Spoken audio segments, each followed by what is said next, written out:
여기 한 국제안보 전문가가 참을 수 없는 사실을 폭로했습니다. 오산 기지에서 패트리어트 미사일이 속속 빠져나가고 있다는 충격적인 소식입니다. 미국은 이란과의 긴장 속에 한국의 방어 시스템을 중동으로 빼돌리고 있는데요. 그 틈을 노리는 북한의 움직임까지 한반도에 안보 공백이 생겼다는 충격적인 주장. 대체 우리의 안전은 누가 지켜줄까요? 트럼프 정부의 이 결정이 가져올 파장은 제 이름은 자이라 쿠아트로바입니다. 국제안보 전문가로서 저는 수년간 중동과 동아시아의 지정학적 역학관계를 분석해왔어요. 오늘 아침 제 모니터에 떠오른 뉴스는 정말 심상치 않았습니다. 미국과 이란 사이의 팽팽한 긴장이 폭발 직전까지 치달은 거였어요. 미국이 주한미군 물자와 장비를 대량으로 인출해 중동으로 재배치하고 있다는 충격적인 소식입니다. 화면 속 한국 뉴스 앵커의 말이 제 귓가에 울렸어요. 빠르게 메모를 하면서 저는 지난주부터 감지했었던 미묘한 군사적 움직임들이 실제로 현실화되고 있음을 깨달았었습니다. 트럼프 대통령의 단호한 경고가 이란의 겁으로 점점 더 악화되고 있었죠. 트럼프 대통령은 이란과의 논의가 합의에 이르지 못한다면 폭격이 있을 것이라며 그 폭격은 그들이 전에 본 적이 없는 폭격이 될 것이라고 경고했습니다. 제 전문 분야에서 전에 본 적 없는 폭격이라는 표현은 단순한 수사가 아니에요. 이건 핵 옵션까지 포함할 수 있는 극단적 군사 행동을 암시하고 있었습니다. 패트리어트 미사일, 안보, 위기, 중동. 이 키워드들이 제 머릿속에서 복잡한 지정학적 퍼즐을 그려내기 시작했어요. 위성 이미지와 해군 이동 데이터를 보며 저는 미 해군의 움직임을 추적하고 있었습니다. 칼빈슨 항모가 필리핀 수리가오 해협을 통과하여 남중국해로 진입하는 모습이 선명했어요. 3월 30일 아프라만 해군 기지를 출항한 칼빈슨 항모는 3월 31일 필리핀 수리가오 해협을 통과해 남중국해에 진입했는데요. 제 경험상 항공모함의 이러한 급속 항진은 준전시 상태를 의미하고 있었어요. 패트리어트 미사일 시스템, 항모 전단, 전력 재배치. 이 단어들이 의미하는 바는 분명했습니다. 미국은 이란에 대한 대규모 공격을 준비하고 있었죠. 지금 제가 가진 정보로는 최소 13대의 C-21 수송기가 한국 오산 기지에서 바레인의 이사 공군 기지로 물자를 이송했었어요. 그리고 그 물자의 상당수가 패트리어트 요격탄이라는 점이 확인됐었죠. 이는 미 저함대 사령부가 이란 탄도미사일의 집중 공격 대상이 될 가능성에 대비한 조치였을 겁니다. 안보 공백이 생긴 겁니다. 한국 분석가의 이 말이 제 귓가에 꽂혔어요. 그는 틀리지 않았습니다. 한국의 방어 태세에 분명한 취약점이 생긴 거였죠. 저는 이란 측 반응도 면밀히 살펴봤어요. 마수드 페크리지안 이란 대통령의 발언부터 이슬람 혁명 수비대 해군사령관 알리레자 탕실리 준장의 호르무즈 해협 봉쇄 위협까지 모두 확인했었습니다.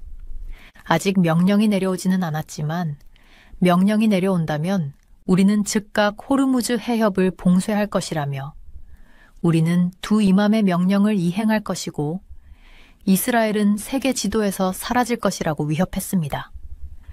제 분석에 따르면 이란의 위협은 일부 과장되어 있지만 호르무즈 해협 봉쇄 능력만큼은 실질적이었어요.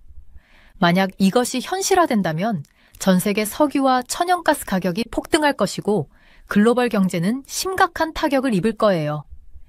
지하기지에 발사 준비 태세를 갖추고 있는 수백 발의 탄도미사일이 있고 이들은 디에고 가르시아 기지는 물론 중동 전역에 있는 6만여 명의 미군에게 날아갈 준비를 마쳤다. 이란의 이 주장은 과대평가된 측면이 있었지만 중동 지역 내 미군 기지들에 대한 탄도미사일 공격 능력은 부인할 수 없는 사실이었습니다. 미국, 이란, 공격, 위협, 호르무즈. 이 단어들이 중동의 화약고가 곧 폭발할 수 있음을 알려주고 있었어요. 미국의 전력 재배치가 한국에 미치는 영향을 분석하면서 저는 한국의 취약성이 심각한 수준임을 깨달았었습니다. 오산 기지에서 패트리어트 미사일 시스템의 재고탄과 일부 발사기까지 빠져나간 상황은 한국의 방어 태세에 큰 구멍을 만든 거였어요. 지금 심각한 위기가 오고 있다. 더욱 우려스러운 것은 3월 21일이란 중국, 러시아가 가진 긴급 회동이었습니다. 이 3국의 협력은 북한과 연결될 가능성이 있었고, 이는 한국의 안보 상황을 더욱 복잡하게 만들고 있었어요. 자, 그러면 한국에 있는 미군 전력이, 특히 방어 전력이 저렇게 많이 빠졌어. 그러면 북한이 한국을 때려도 미국이 지금 장기적으로 그것을 막아낼 수 있는 능력은 없어. 제 분석으로는 한국의 국내 정치 상황도 이러한 안보 위기를 더욱 심화시키고 있었습니다.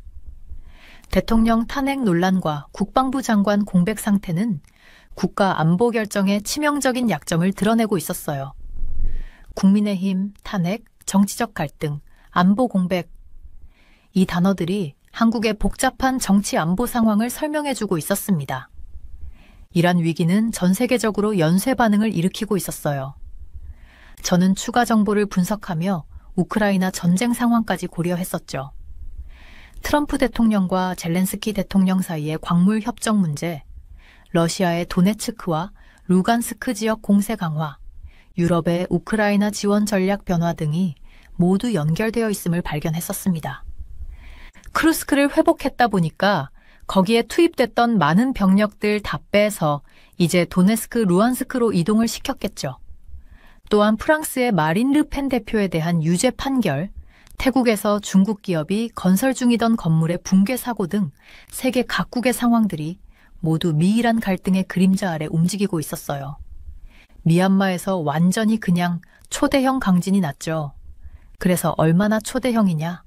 그게 1000km 이상 떨어져 있는 태국 방콕에도 진동이 온 거예요.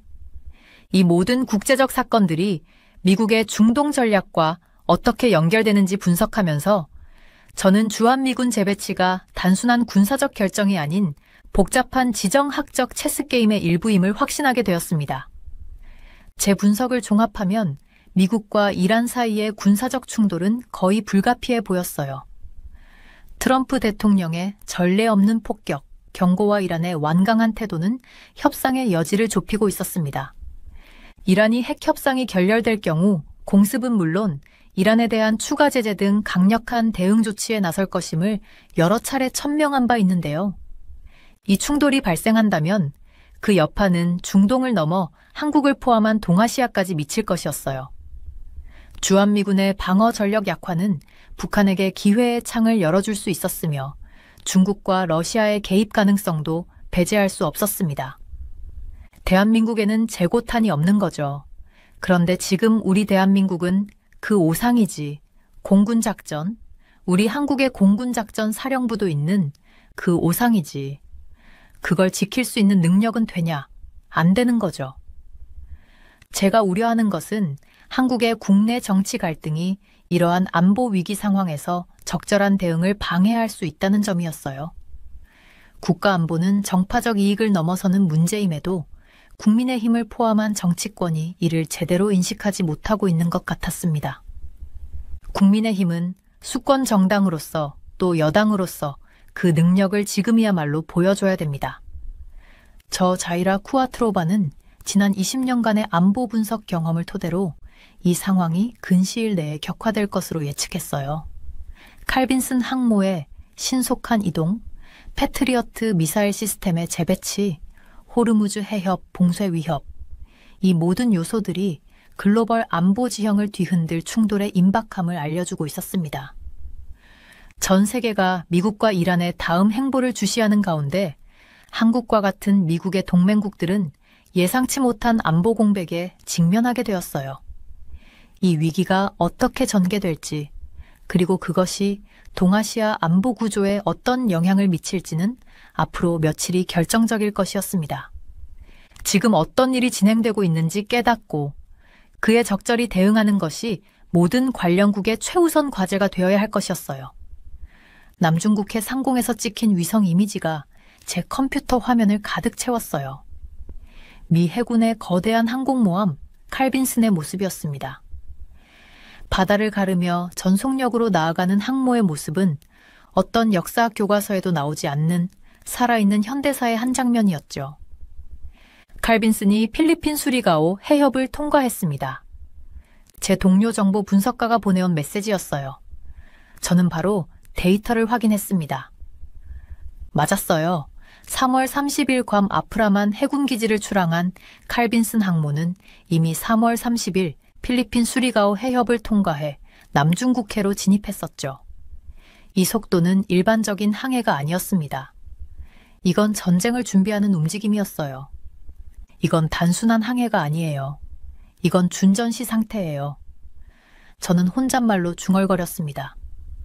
제 20년 경력 동안 항공모함의 이런 급속 항진은 항상 심각한 군사적 긴장을 의미했었어요.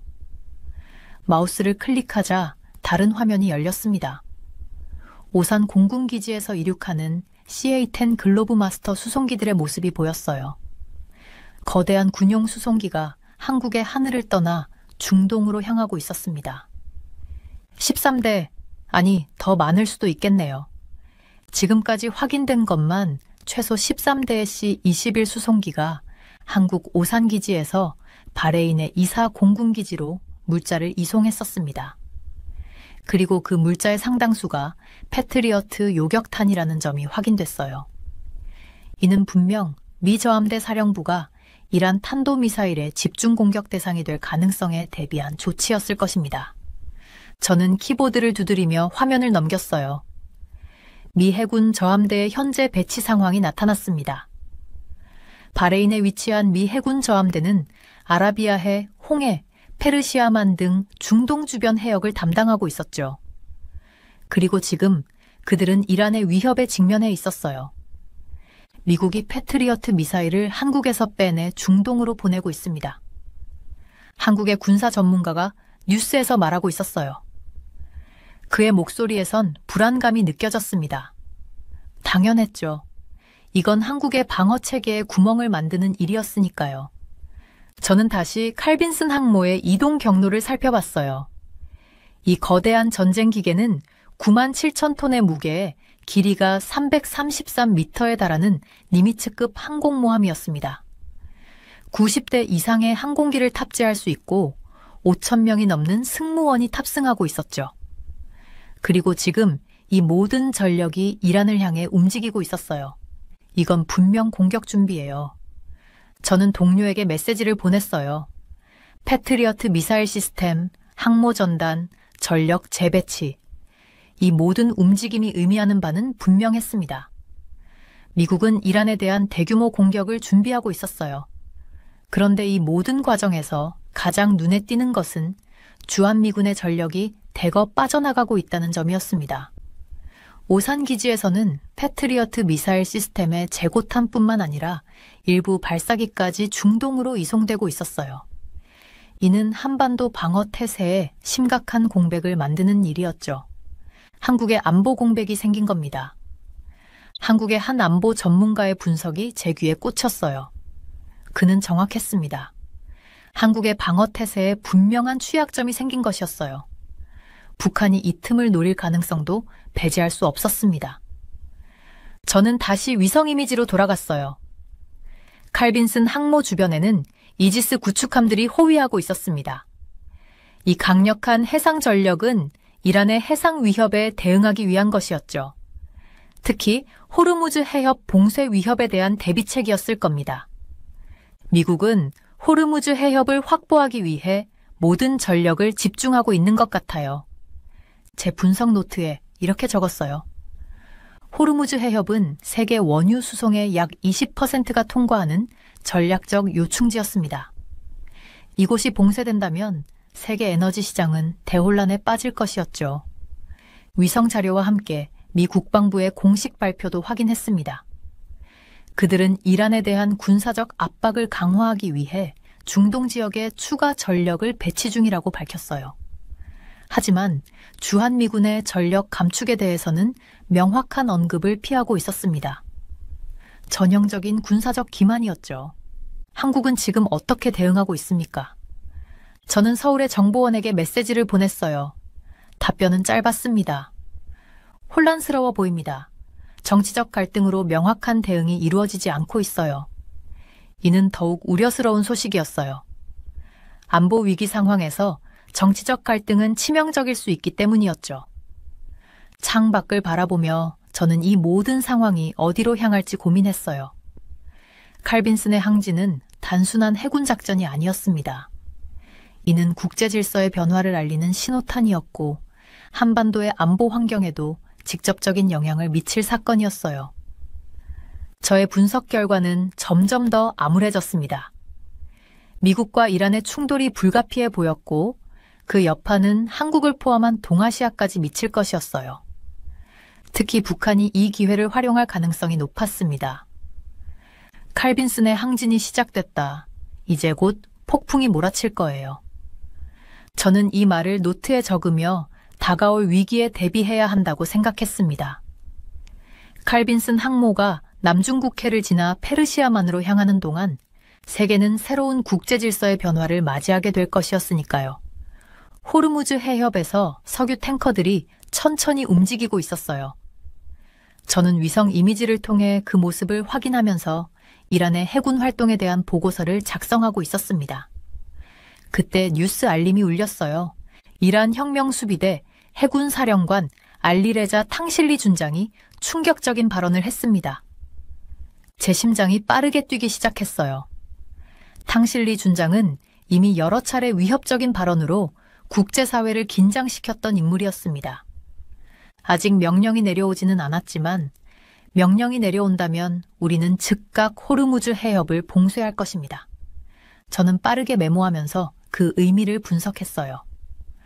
호르무즈 해협은 전 세계 석유 운송의 20% 이상이 지나가는 중요한 해상 통로예요. 이곳이 봉쇄된다면 세계 경제에 엄청난 충격이 올 거예요. 우리는 두 이맘의 명령을 이행할 것이고 이스라엘은 세계 지도에서 사라질 것입니다. 이 위협은 과장된 것처럼 들릴 수 있지만 실제로 이란은 호르무즈 해협을 봉쇄할 능력을 갖추고 있었어요. 이란의 소형 고속정, 기로에, 연안 미사일 시스템은 좁은 해협을 효과적으로 통제할 수 있습니다. 저는 이란의 미사일 역량에 대한 보고서를 다시 검토했어요. 이란은 지난 10년간 탄도미사일 프로그램에 엄청난 투자를 했었습니다. 미군 정보에 따르면 이란은 수백 발의 단거리 및 중거리 탄도미사일을 보유하고 있었어요. 지하기지에 발사 준비 태세를 갖추고 있는 수백 발의 탄도미사일이 있습니다. 이들은 디에고 가르시아 기지는 물론 중동 전역에 있는 6만여 명의 미군에게 날아갈 준비를 마쳤습니다. 이 주장은 일부 과장됐을 수 있지만 이란의 파티르 11과 샤하브 3 미사일은 실제로 중동 지역 내 미군 기지들을 타격할 수 있어요. 특히 바레인에 있는 미 저함대 사령부는 이란 미사일의 사정권 내에 있었습니다. 저는 이란의 핵 프로그램 현황도 다시 살펴봤어요. 트럼프 대통령이 이란 핵 합의 JCPOA에서 탈퇴한 이후 이란은 우라늄 농축을 계속해왔습니다. 국제원자력기구 IAEA의 최근 보고서에 따르면 이란은 핵무기 제조에 필요한 고농축 우라늄 생산 능력을 갖추고 있었어요. 우리는 어떤 위협에도 굴복하지 않을 것이며 필요하다면 우리의 모든 힘을 동원할 것입니다. 마수드 페크리지안 이란 대통령의 이 발언은 미국과의 협상 가능성이 점점 희박해지고 있음을 보여줬어요. 그의 단호한 표정이 TV 화면에 비쳤습니다. 저는 이란과 그 동맹국들 사이의 최근 움직임도 주목했어요. 3월 21일 이란, 중국, 러시아가 긴급 회동을 가졌다는 정보가 있었습니다. 이 세 나라가 무슨 논의를 했는지는 공개되지 않았지만 미국의 중동 전략에 대응하기 위한 협력일 가능성이 컸어요. 저는 호르무즈 해협의 지리적 특성을 다시 검토했어요. 가장 좁은 지점의 폭이 약 33km에 불과한 이 해협은 이란의 소형 고속정과 기뢰로도 충분히 봉쇄할 수 있었습니다. 매일 약 2천만 배럴의 석유가 이 해협을 통과하고 있었어요. 호르무즈 해협 봉쇄는 국제법 위반이지만 우리는 국가 안보를 위한 모든 조치를 취할 권리가 있습니다. 이란 외무부 대변인의 이 발언은 국제사회의 압력에도 불구하고 이란이 자국의 이익을 위해 극단적인 조치를 취할 수 있음을 암시했어요. 저는 이란의 대리전 능력도 분석했어요. 중동 전역에 퍼진 이란의 대리 세력들은 미국과 그 동맹국들을 위협할 수 있었습니다. 레바논의 헤즈볼라, 예멘의 후티 반군, 이라크와 시리아의 친이란 민병대들이 모두 이란의 명령에 따라 움직일 가능성이 있었어요. 미국이 이란을 공격한다면 중동 전체가 불타는 지옥이 될 것입니다. 이란 혁명수비대 사령관의 이 발언은 위협일 뿐만 아니라 실현 가능한 시나리오였어요.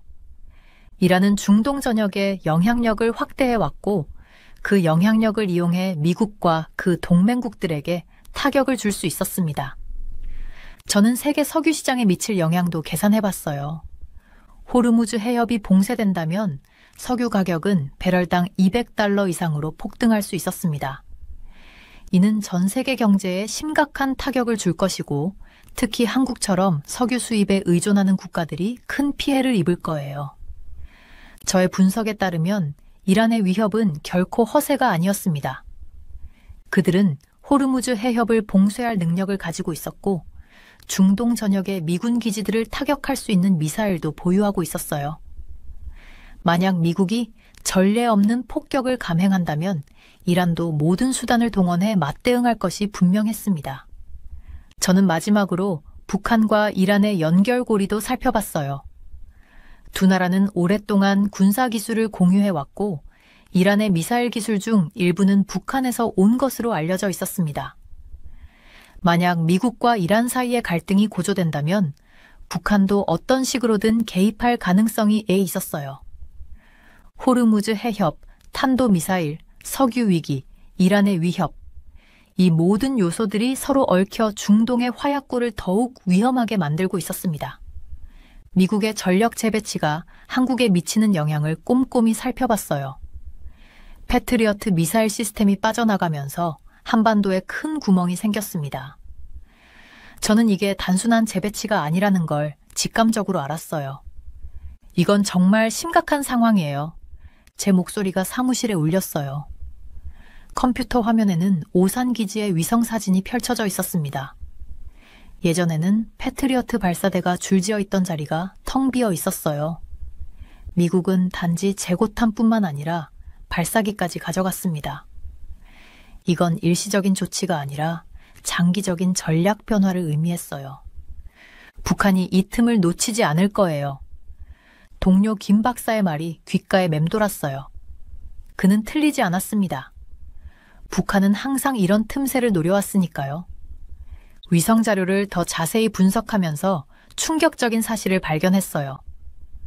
오산 기지에서 빠져나간 패트리어트 미사일은 한국 방공망의 약 30%를 차지했었습니다. 이건 마치 집의 벽 하나를 통째로 제거한 것과 같았어요. 이건 단순한 안보 공백이 아니라 완전한 안보 위기예요. 더욱 걱정스러웠던 건 3월 21일에 있었던 이란, 중국, 러시아의 긴급 회동이었습니다. 세 나라가 비밀리에 만났다는 사실 자체가 불길했어요. 정보 분석가로서 저는 이런 만남이 결코 우연이 아니라는 걸 알고 있었습니다. 이 세 나라의 협력이 북한까지 이어진다면 말을 끝맺지 못했어요. 그 가능성은 너무나 끔찍했으니까요. 제 컴퓨터 화면에는 북한의 최근 미사일 발사 데이터가 나타났습니다. 지난 3개월간 북한은 15차례 미사일을 발사했고 그중 3번은 ICBM이었어요. 이건 분명 무력 과시였습니다. 최악의 시나리오를 생각해봐야 해요. 미국이 이란과 전쟁을 시작하면 한국의 미군이 더 빠져나갈 수도 있어요. 동료의 말에 고개를 끄덕였어요. 그의 말이 맞았습니다. 미국과 이란의 전쟁이 장기화된다면 미국은 더 많은 전력을 중동으로 보낼 수밖에 없을 거예요. 그리고 그 전력은 주로 한국과 일본에서 빠져나갈 가능성이 높았습니다. 이란 위기가 북한에게 기회의 창을 열어주고 있어요. 저는 한국의 국내 정치 상황도 살펴봤어요. 대통령 탄핵 논란과 국방부 장관 공백은 최악의 타이밍이었습니다. 국가의 최고 지도자가 정치적 위기에 처해 있는 상황에서 안보 위기까지 겹친 거예요. 국민의힘은 지금 이 상황을 어떻게 대처하고 있나요? 제 질문에 한국 전문가는 한숨을 쉬었어요. 여당은 지금 탄핵 문제에만 집중하고 있어요. 안보 위기는 뒷전이죠. 이건 정말 위험한 상황이었습니다. 국가 안보는 정파적 이익을 넘어서는 문제인데 정치권이 이를 제대로 인식하지 못하고 있었어요. 북한이 한국을 공격한다면 미국은 지금 그것을 막아낼 능력이 없어요. 이 말이 가장 무서웠습니다. 미군의 패트리어트 미사일 시스템이 빠져나간 상황에서 북한의 미사일 공격이 있다면 한국은 제대로 방어할 수 없을 거예요. 저는 급히 한국의 자체 방공 능력을 조사했어요. 한국군은 철매2라는 중거리 지대공 미사일 시스템을 보유하고 있었지만 이는 패트리어트 미사일만큼 고도화된 시스템이 아니었습니다. 특히 북한의 KN-I-13, KN-I-14 같은 적어도 비행 미사일을 요격하는 데는 한계가 있었어요. 한국은 지금 TAAD 증강을 요청해야 해요. 미국의 고고도 미사일 방어 체계인 TAAD는 현재 성주에 배치되어 있지만 한반도 전체를 방어하기엔 부족했습니다. 추가 배치가 필요한 상황이었어요. 더 걱정스러운 건 중국과 러시아의 움직임이었습니다. 두 나라는 한국의 TAAD가 추가 배치되는 것을 강력히 반대해왔어요. 만약 한국이 TAAD 추가 배치를 요청한다면 중국은 경제적 보복을 가할 가능성이 높았습니다. 2016년 TAAD 배치 당시 중국의 경제 보복을 생생히 기억하고 있었어요. 한국은 안보와 경제 사이에서 또다시 어려운 선택을 강요받고 있어요. 자료를 더 분석하면서 저는 중국이 북한에 대한 지원을 은밀히 늘리고 있다는 징후를 발견했어요. 중국 북한 국경 지역의 위성 사진을 보면 화물 열차의 이동이 최근 3개월간 30% 증가했습니다. 이는 분명 무언가가 진행되고 있다는 신호였어요. 중국이 북한에 군사적 지원을 하고 있을 가능성이 높아요. 러시아도 마찬가지였습니다. 러시아는 우크라이나 전쟁에서 북한의 도움을 받았고 이제 그 대가로 북한의 군사 기술을 제공하고 있다는 정보가 있었어요. 특히 미사일 기술과 전자전 장비 분야에서요. 지금 동북아시아의 안보 구도가 완전히 바뀌고 있어요.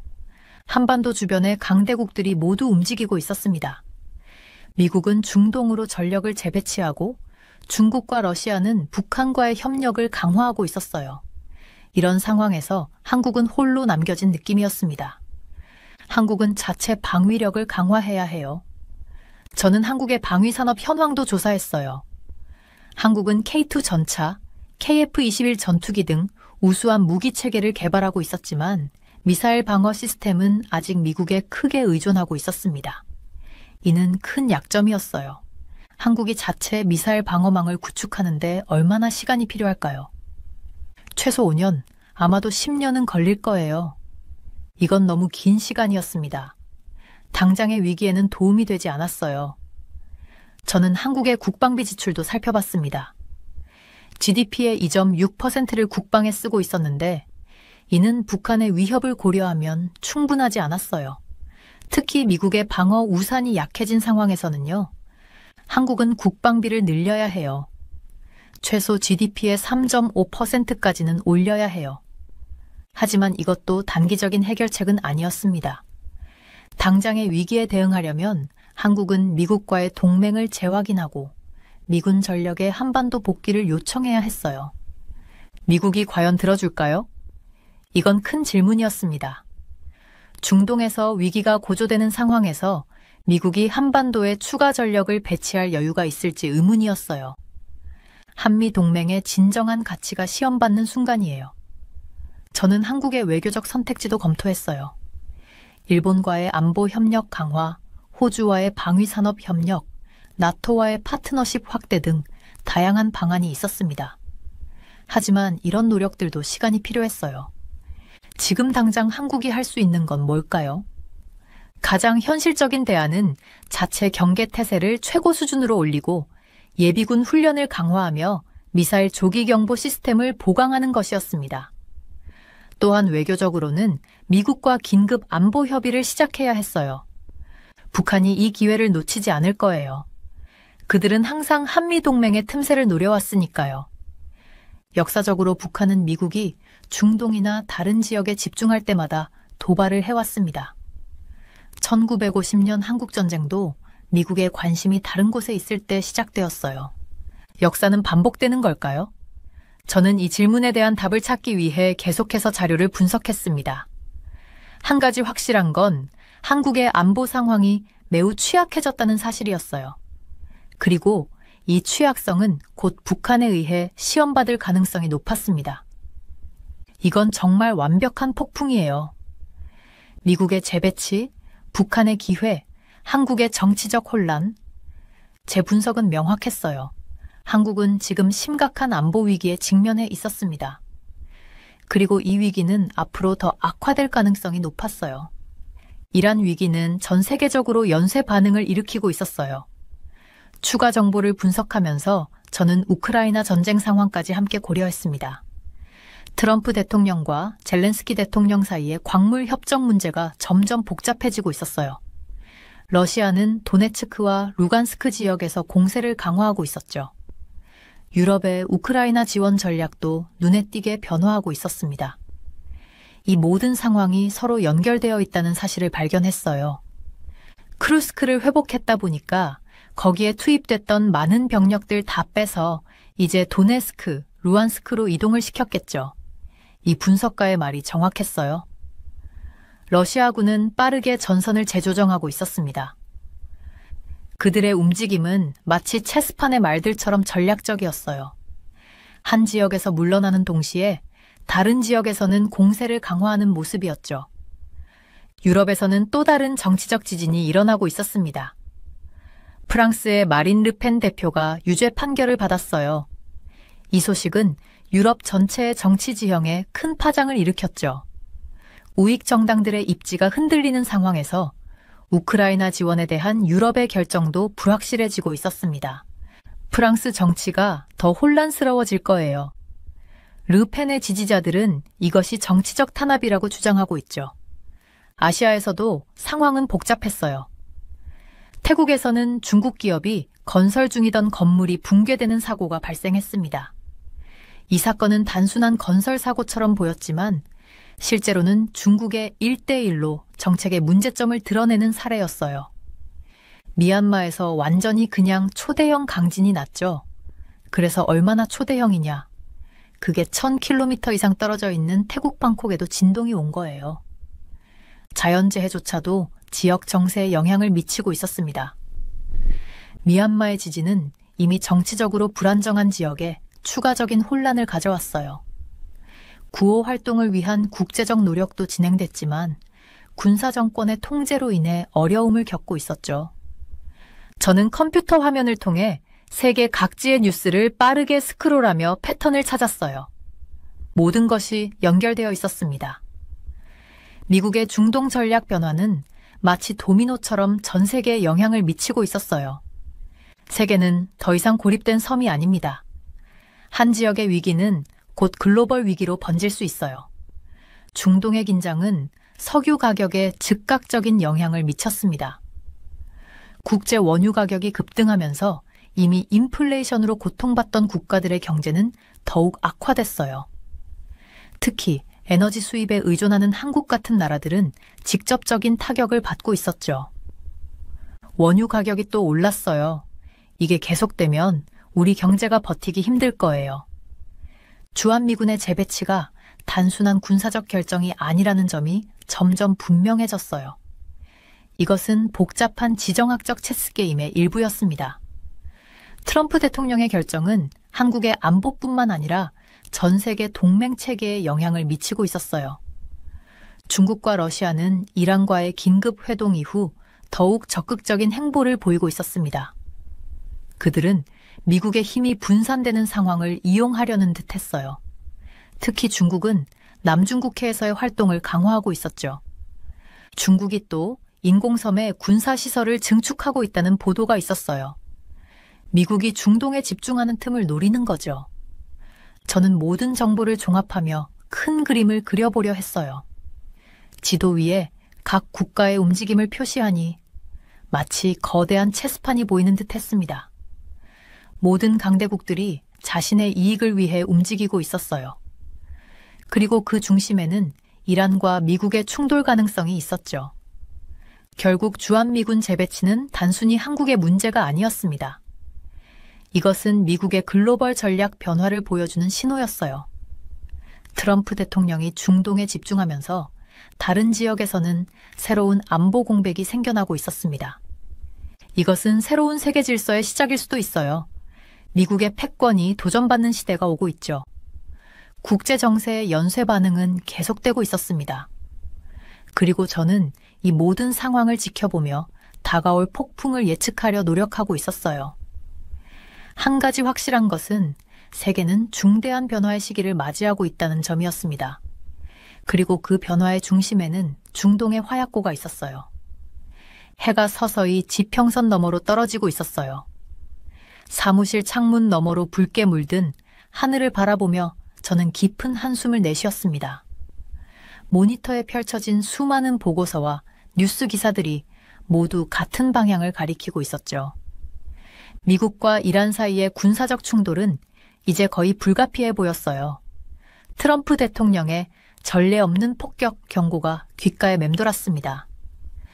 그의 강경한 입장과 이란의 완강한 태도는 협상의 여지를 점점 좁히고 있었어요.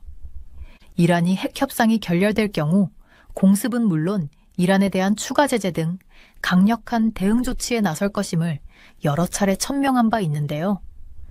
뉴스 앵커의 말이 사무실에 울려 퍼졌습니다. 저는 빠르게 메모를 하면서 머릿속으로 상황을 정리했었어요. 미국의 군사 전문가들은 이미 이란의 핵시설과 군사 기지에 대한 타격 계획을 구체화하고 있을 거예요. 그리고 그 계획에는 한국에서 빠져나간 패트리어트 미사일 시스템이 중요한 역할을 할 것이 분명했습니다. 하지만 이 충돌이 발생한다면 그 여파는 중동을 훨씬 넘어설 거예요. 한국을 포함한 동아시아까지 그 영향이 미칠 것이 뻔했습니다.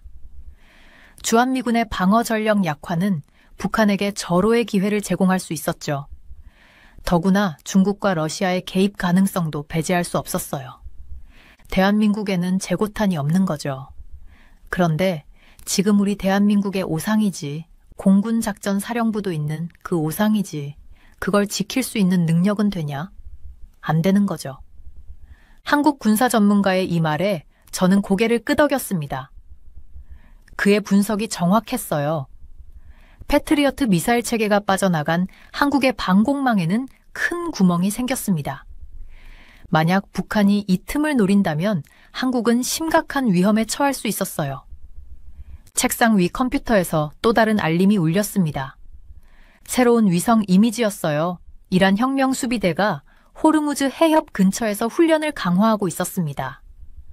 그들은 해협 봉쇄를 위한 준비를 착실히 하고 있었죠. 만약 호르무즈 해협이 봉쇄된다면 저는 중얼거렸어요. 머릿속에서 그 결과를 계산했습니다. 전 세계 원유 수송의 약 30%가 이 좁은 해협을 통과해요. 봉쇄가 현실화된다면 국제 유가는 폭등할 것이고 이미 불안정한 세계 경제는 또 다른 충격을 견뎌내야 할 거예요. 선생님, 한국 국방부에서 온 전화입니다. 비서가 문을 살짝 열고 알려주었어요. 저는 수화기를 들었습니다. 한국 국방부 관계자의 목소리가 긴장되어 있었어요. 쿠아트로바 박사님, 저희가 정보 분석을 요청드린 건에 대해서 말씀드리려고요. 현재 미국이 이란을 공격할 경우 북한의 도발 가능성은 얼마나 될까요? 제 분석으로는 상당히 높습니다. 저는 솔직하게 대답했어요. 북한은 항상 국제적 혼란 상황을 자신들의 이익을 위해 활용해 왔습니다.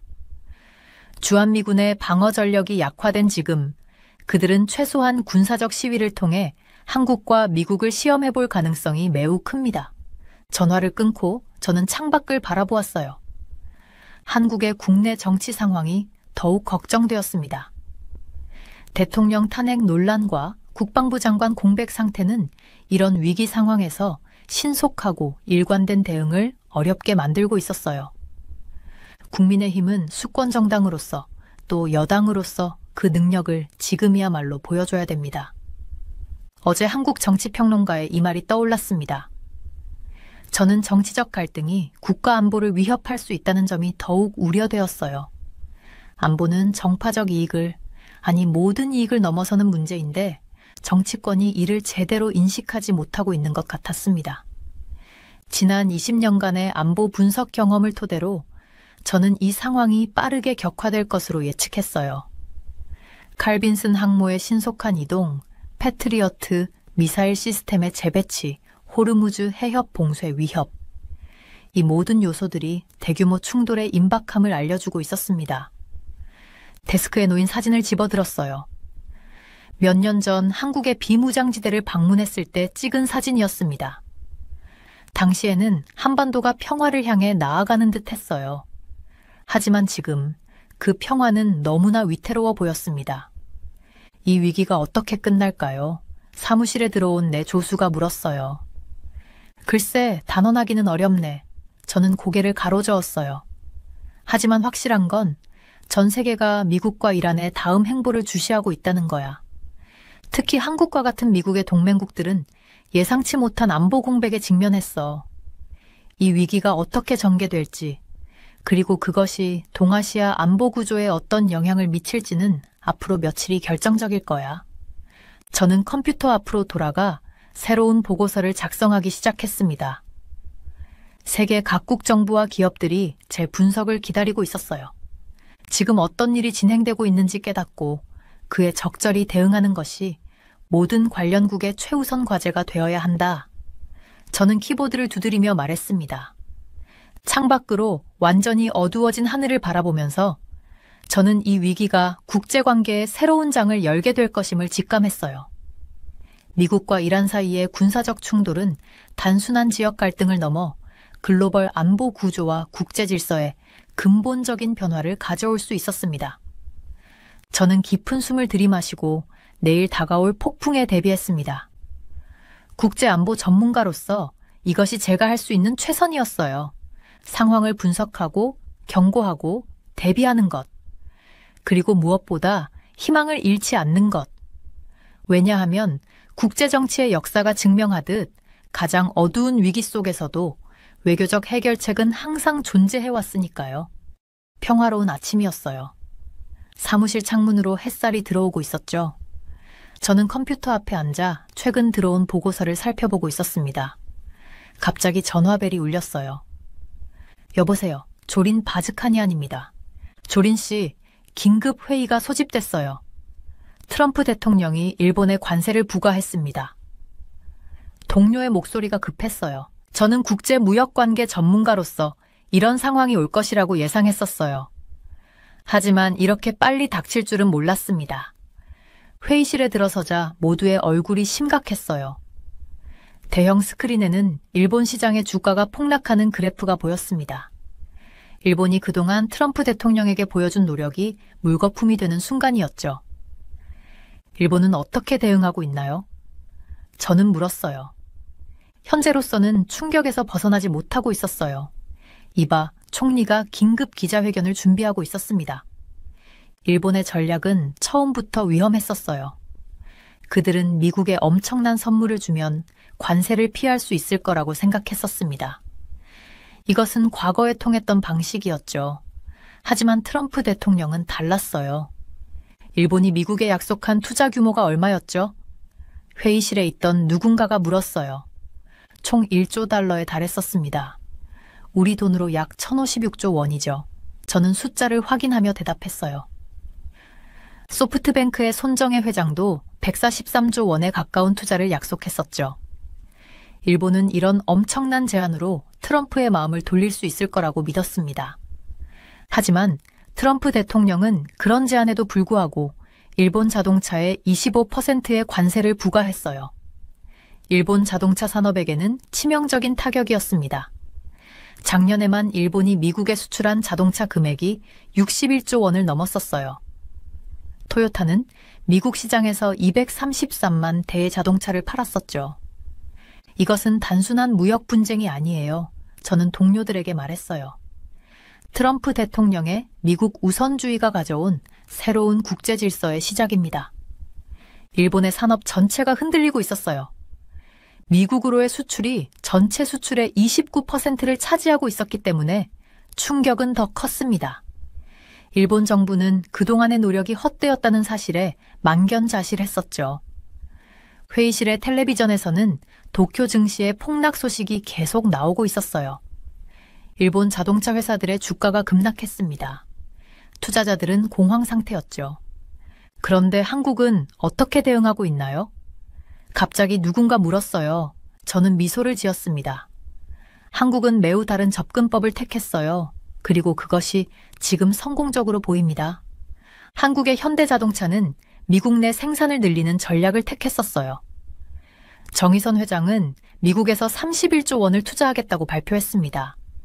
이 금액은 일본이 약속한 것보다 훨씬 적었지만 그 내용은 매우 실질적이었어요. 현대차는 2028년까지 미국 내 자동차 생산에 86억 달러, 부품 및 철강에 61억 달러, 그리고 미래 산업과 에너지 시설에 63억 달러를 투자하겠다고 약속했어요. 저는 숫자를 정확히 인용했습니다. 이 전략의 핵심은 미국에서 생산하는 차량은 그 25%의 관세를 피할 수 있다는 점이었어요. 현대차는 미국 시장에서의 경쟁력을 유지하면서도 미국 정부와 산업의 지지를 얻는 묘수를 찾아냈었습니다. 트럼프 대통령은 모두에게 불공평하기 때문에 오히려 공평하다고 할 수 있어요. 저는 웃으며 말했어요.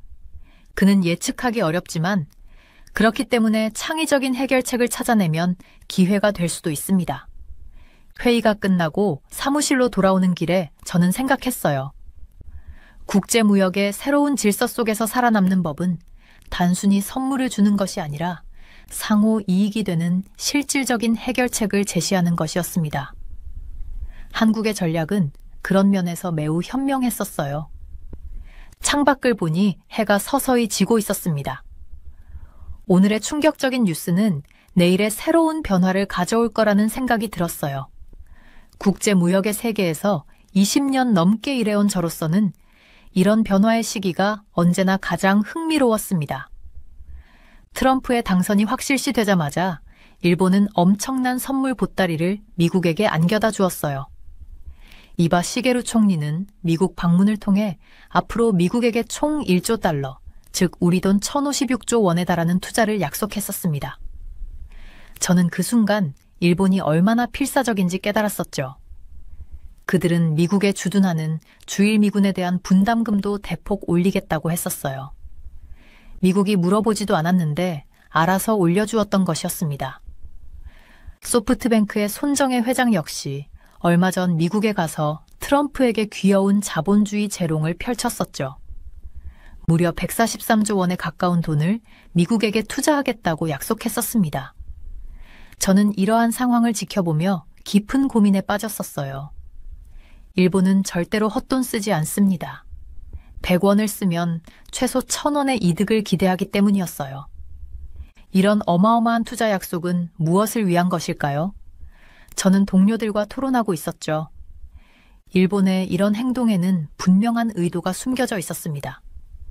그들은 트럼프의 마음을 사서 자국의 자동차 산업을 보호하고 싶었던 거예요. 미국 시장은 일본 자동차 산업의 생명줄과도 같았으니까요. 손정혜 회장님, 정말 그렇게 큰 돈을 미국에 투자하실 겁니까? 기자들이 물었을 때 그는 웃으며 대답했었습니다. 물론이죠. 이건 미래를 위한 투자입니다. 그의 말을 들으며 저는 생각했어요.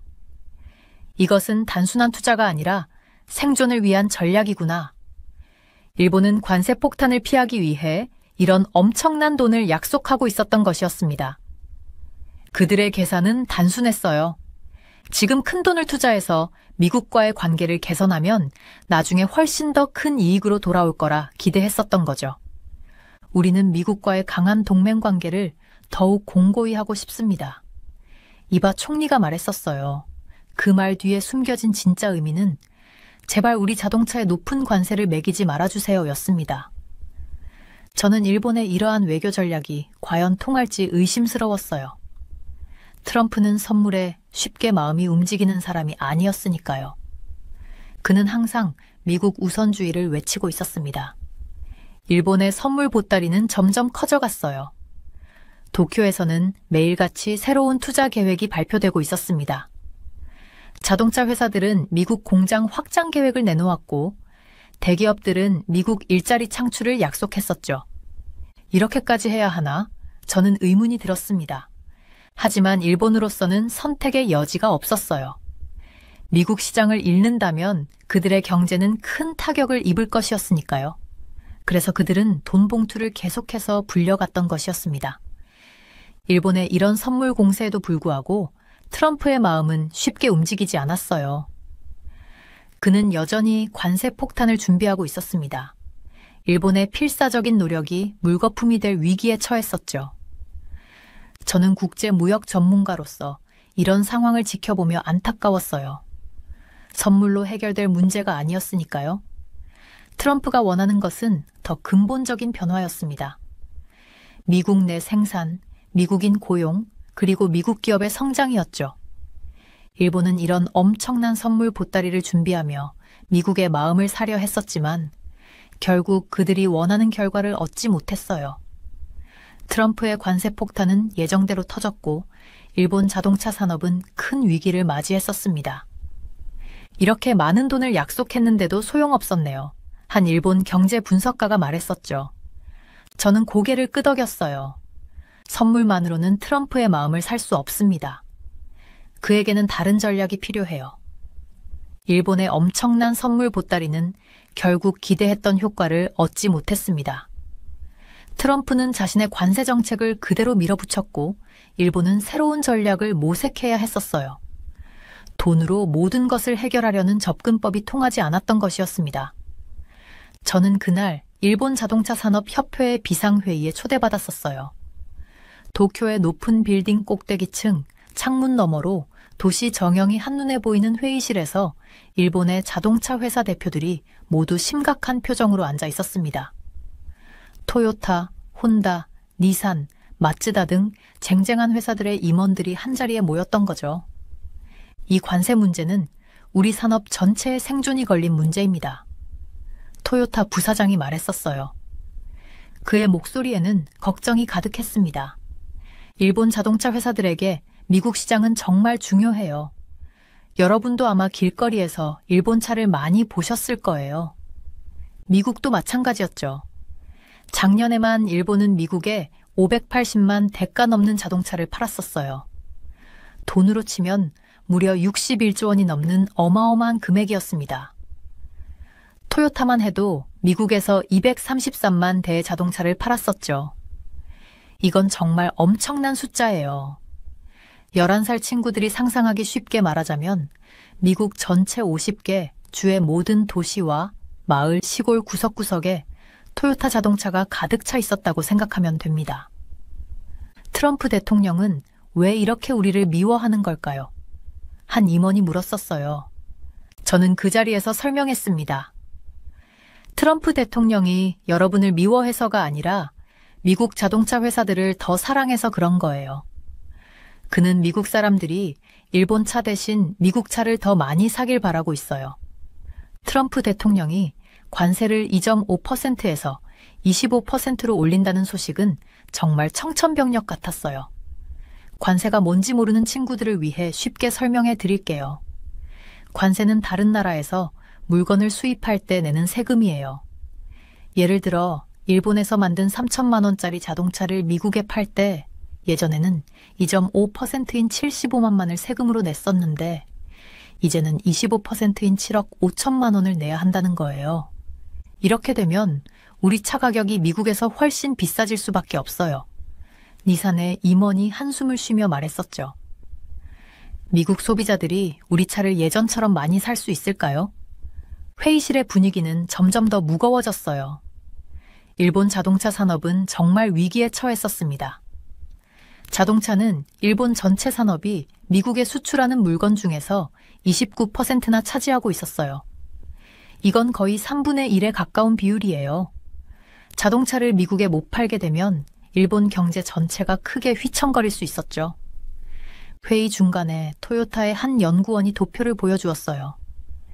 이 관세가 현실이 된다면 우리는 미국에서 팔리는 차 한 대당 평균 600만 원에서 1000만 원까지 가격을 올려야 할 수도 있습니다. 저는 그 도표를 보면서 속으로 생각했었어요. 이렇게 되면 미국 소비자들은 비슷한 가격에 미국 차를 사게 될 텐데 이건 정말 일본 자동차 산업의 재앙이 될 수 있겠구나. 우리가 미국에 이렇게 많은 선물을 줬는데도 트럼프는 우리 마음을 몰라주네요. 한 임원이 속상해하며 말했었습니다. 저는 그들에게 솔직하게 말했어요. 트럼프 대통령은 선물보다 실질적인 것을 원해요. 그는 미국 내 일자리와 미국 회사들의 성공을 더 중요하게 생각하고 있어요. 그날 밤 호텔로 돌아오면서 일본 거리를 걷다가 토요타, 혼다, 니산의 공장 근로자들이 모여있는 술집에 들어갔었어요. 그들은 관세 이야기로 열띤 토론을 하고 있었습니다. 내일부터 초과 근무가 줄어든대 미국 수출이 줄어들 거라고 한 근로자가 말했었죠. 우리 아들이 이제 대학 들어갈 건데 내가 월급이 줄면 어떡하지? 다른 근로자가 걱정스럽게 말했었어요. 저는 그들의 대화를 들으며 이 관세 정책이 단순히 큰 회사들의 문제가 아니라 수많은 일반 사람들의 생활에도 직접적인 영향을 미친다는 것을 실감했었습니다. 다음 날 아침, 일본 최대 경제신문인 니혼 게이자이 신문에는 대대적으로 관세 위기에 관한 기사가 실렸었어요. 토요타, 미국 공장 증설 검토 중이라는 제목의 기사였죠. 일본 자동차 회사들이 어쩔 수 없이 미국 현지 생산을 늘리는 방안을 검토하고 있다는 내용이었습니다. 저는 신문을 보면서 생각했어요. 결국 트럼프 대통령은 자기가 원하는 것을 얻게 될 것 같아. 일본 회사들이 미국에 더 많은 공장을 짓고 미국인들을 고용하게 될 테니까. 그날 오후 저는 일본 경제산업성의 한 고위 관료와 만났었어요. 그는 비공개로 저에게 말했습니다. 우리는 이미 최악의 상황에 대비하고 있어요. 자동차 회사들에게 미국 현지 생산을 늘리라고 조언하고 있죠. 하지만 이건 쉬운 일이 아니에요. 새 공장을 짓는 데는 몇 년이 걸리고 그동안 우리 회사들은 큰 타격을 입을 수 있어요. 저는 궁금했어요. 그럼 단기적으로는 어떤 대책이 있나요? 단기적으로는 솔직히 별 방법이 없어요.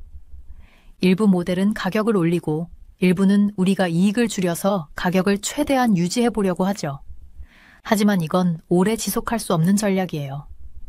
저녁에 도쿄의 유명한 전망대에 올라갔을 때 저는 수많은 자동차 공장들의 불빛이 도시를 밝히는 모습을 봤었습니다. 그 불빛들 하나하나가 일본 경제의 심장박동 같았어요. 그리고 그 심장박동이 약해질 위험에 처해 있었죠. 일본 자동차 산업이 이 위기를 어떻게 헤쳐나갈 수 있을까요? 저는 혼잣말로 중얼거렸었어요. 그때 제 휴대폰이 울렸습니다. 미국의 한 경제분석가 친구였어요. 조린, 들었어? 일본 자동차 주식이 오늘 평균 7% 폭락했대. 시장이 정말 민감하게 반응하고 있어. 저는 한숨을 쉬었어요. 그럴 줄 알았어. 이건 시작에 불과해. 관세가 실제로 적용되면 더 심각해질 거야. 전망대에서 내려와 호텔로 돌아가는 길에 한 토요타 딜러십 앞을 지나갔었어요. 평소 같으면 손님들로 북적여야 할 시간이었는데 가게는 텅 비어 있었습니다. 딜러십 주인이 문 앞에서 근심 어린 표정으로 서 있었죠. 요즘 장사가 어떠세요? 저는 물었었어요. 형편없어요. 그가 대답했었습니다.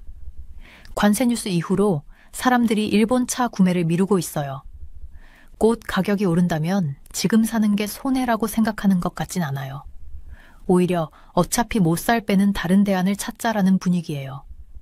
이처럼 일본 자동차 산업은 25%라는 높은 관세 앞에서 큰 위기를 맞고 있었어요. 일본 정부와 기업들이 트럼프에게 쏟아부은 엄청난 선물들은 결국 그의 마음을 돌리지 못했고 일본의 가장 중요한 산업이 심각한 타격을 입게 되었답니다. 이건 단순히 큰 회사들의 이익 문제가 아니라 수많은 일반 직원들과 그 가족들의 생계와도 직결된 문제였어요. 미국과 일본 사이의 이 무역 갈등은 앞으로 어떻게 전개될지, 그리고 일본 자동차 산업은 이 위기를 어떻게 극복해 나갈지 지켜봐야 할 것 같습니다. 트럼프가 내세운 관세 정책은 일본을 울리고 있었습니다. 저는 그날 저녁 뉴스를 보면서 트럼프의 전략이 얼마나 교묘한지 새삼 놀랐어요. 저것 봐, 또 트럼프가 이겼어. 동료가 말했었어요. 맞는 말이었습니다. 트럼프는 어떤 상황에서도 이기는 방법을 알고 있었죠. 일본이 관세를 받아들이고 차를 계속 수출하면 이전보다 무려 10배나 많은 돈을 관세로 뜯어낼 수 있게 되고, 거기에 더해 미국 브랜드 차량 판매가 늘어나며 미국 회사들도 더 많은 돈을 벌게 됩니다. 그렇지만 이런 방식이 얼마나 오래 지속될 수 있을까요? 저는 사무실에서 동료들과 이야기하고 있었습니다. 누구도 확신할 수 없었죠. 이미 선로를 한참 이탈해 우주로 가고 있는 듯 보이는 이 트럼프 기차가 실제로 얼마나 오래 더 이런 식으로 달릴 수 있을지 알 수 없었어요. 캐나다랑 유럽에서도 반발이 시작됐대 어느 동료가 커피를 마시며 말했었습니다. 그랬습니다. 기존 동맹들과 사이의 균열이 어떤 문제가 되어 돌아오게 될지는 현재로서는 알 수 없었죠. 하지만 한 가지는 확실했어요. 지금 이 트럼프 기차는 확실히 브레이크가 고장이 나 있거나 아니면 아예 그 브레이크를 사용할 생각이 전혀 없이 계속 이대로 달릴 예정인 듯 했습니다. 일본 자동차 회사들은 어떻게 대응하고 있어? 저는 궁금해서 물었어요. 토요타는 미국 공장 증설을 검토 중이래. 국제경제팀의 김 연구원이 대답했었습니다. 하지만 너무 늦은 대응이었죠. 일본 자동차 산업은 이미 큰 타격을 입고 있었습니다. 도쿄 증시에서 자동차 관련주는 연일 하락하고 있었고 많은 하청업체들이 어려움을 겪고 있었어요. 트럼프는 일본을 압박하면서 동시에 중국도 견제하고 있어 저는 분석했었습니다. 정말 교묘한 전략이었어요. 세계 2위와 3위 경제대국을 동시에 압박하면서 미국의 이익을 최대화하고 있었죠. 미국 국내에서는 트럼프의 지지율이 올라가고 있었고 일자리 창출에 대한 기대감도 커지고 있었습니다. 그런데 우리나라는 어떻게 이런 상황을 피할 수 있었을까? 신입 연구원이 물었었어요. 저는 잠시 생각에 잠겼습니다. 한국의 전략은 정말 현명했어요. 일본처럼 무조건적인 선물 보따리를 들고 가기보다는 실질적인 투자 계획을 제시했었죠. 현대자동차의 접근법은 관세 장벽을 우회하면서도 미국 내 일자리를 창출하는 효과적인 방법이었습니다. 트럼프의 관세 폭탄을 기회로 바꾼 거지. 저는 설명했었어요. 어쩌면 이것이 글로벌 무역 환경에서 살아남는 지혜인지도 모릅니다. 위기를 기회로 바꾸는 능력, 그리고 상대방의 전략을 이해하고 그에 맞춰 대응하는 유연성이 필요했습니다. 내일 아침에 일본 측 반응에 대한 보고서 좀 작성해 줄래? 부장님이 말씀하셨어요. 네, 작성하겠습니다. 저는 대답했었습니다. 사무실 창밖으로 저녁 노을이 지고 있었어요. 이 무역 전쟁이 어디까지 진행될지, 그리고 누가 최종 승자가 될지는 아직 알 수 없었지만 한 가지는 분명했습니다. 이것은 단순한 경제 문제가 아니라 글로벌 패권의 새로운 장이 열리고 있는 거였어요. 저는 컴퓨터를 끄고 가방을 챙겼습니다. 내일도 바쁜 하루가 될 것 같았어요. 트럼프 대통령의 관세 폭탄이 세계를 뒤흔들고 있을 때 저는 한국의 대응 방식에 특별한 관심을 기울였었어요. 일본이 선물 공세로 미국의 마음을 사려고 했다면 우리 한국은 완전히 다른 길을 택했었습니다. 한국은 정말 똑똑하게 대처했어요. 제 동료 마이클이 사무실에서 커피를 마시며 말했었죠. 저도 고개를 끄덕였습니다. 3월 24일 현대자동차의 정의선 회장님이 백악관을 방문했었어요. 그날의 모습이 아직도 생생합니다. 트럼프 대통령과 악수하는 정 회장님의 표정에는 자신감이 넘쳐 있었어요. 우리는 앞으로 4년간 미국에 2,010억 달러를 투자하겠습니다. 정 회장님이 발표했었죠. 저는 그 자리에 있었고 그 순간 트럼프 대통령의 눈이 반짝였던 것을 기억하고 있었습니다. 31조 원이라는 금액은 일본이 약속한 것보다 적었지만 그 내용은 훨씬 더 실질적이었어요. 일본은 그냥 돈을 던져주려고 했지만 한국은 함께 성장하자는 제안을 했어요. 저는 나중에 제 블로그에 이렇게 썼었습니다. 현대차의 투자 계획은 정말 영리했어요. 2028년까지 미국 내 자동차 생산에 86억 달러, 부품 및 철강에 61억 달러, 그리고 미래 산업과 에너지 시설에 63억 달러를 투자한다는 계획이었습니다. 이건 그냥 돈을 주는 게 아니라 미국의 일자리를 만드는 계획이었어요. 와, 이건 정말 똑똑한 전략이네요. 저는 그날 밤 제 아내에게 말했었죠. 현대차는 미국에서 차를 만들면 그 25% 관세를 피할 수 있거든요. 사실 저는 이 전략이 얼마나 효과적일지 처음엔 의심했었어요. 하지만 시간이 지나면서 점점 더 그 지혜가 드러났습니다. 미국 조지아주 웨스트포인트에 있는 현대차 공장을 방문했을 때 일이 생각나요. 넓은 공장 바닥에는 수백 명의 미국인 직원들이 열심히 일하고 있었습니다. 공장 관리자 빌은 저에게 이렇게 말했었어요. 이 공장 덕분에 우리 마을이 살아났어요. 실업률이 반으로 줄었죠. 한국의 전략은 단순했지만 강력했습니다. 관세를 피하기 위해 미국 내 생산을 늘리는 동시에 미국인들의 일자리를 창출하는 것이었어요. 트럼프 대통령이 가장 중요하게 생각하는 미국 일자리를 만들어내는 접근법이었죠. 알라바마의 현대차 부품 공장을 방문했을 때는 더 놀라웠어요. 그곳에서 일하는 수잔이라는 여성을 만났었습니다. 저는 3년 전까지 실직 상태였어요.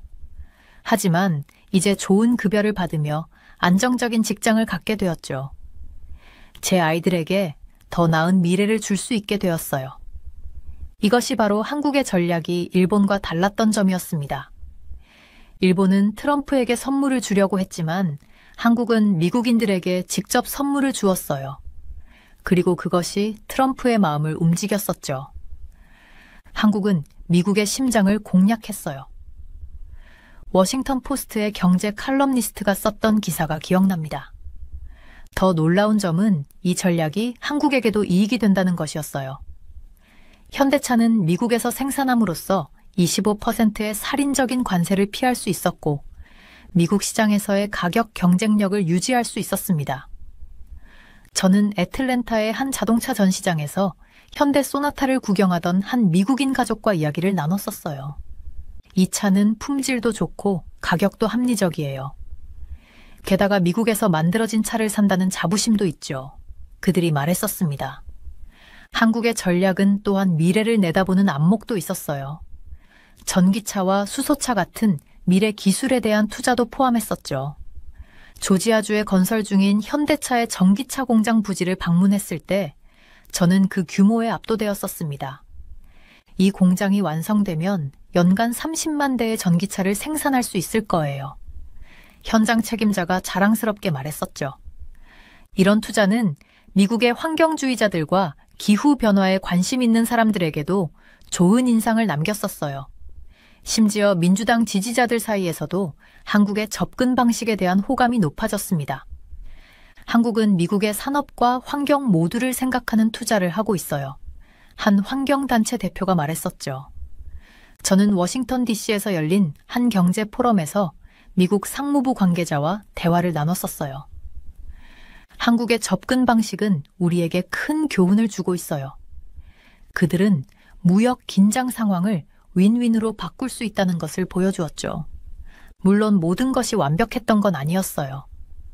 한국 내에서도 이런 전략에 대한 비판의 목소리가 있었습니다. 일부는 이것이 미국의 압력에 굴복한 것이라고 했었죠. 우리가 왜 미국에 굴복해야 하나요? 한 노동조합 대표가 말했었어요. 하지만 대부분의 경제 전문가들은 이 전략을 현명한 판단이라고 평가했었습니다. 저도 그 의견에 동의했어요.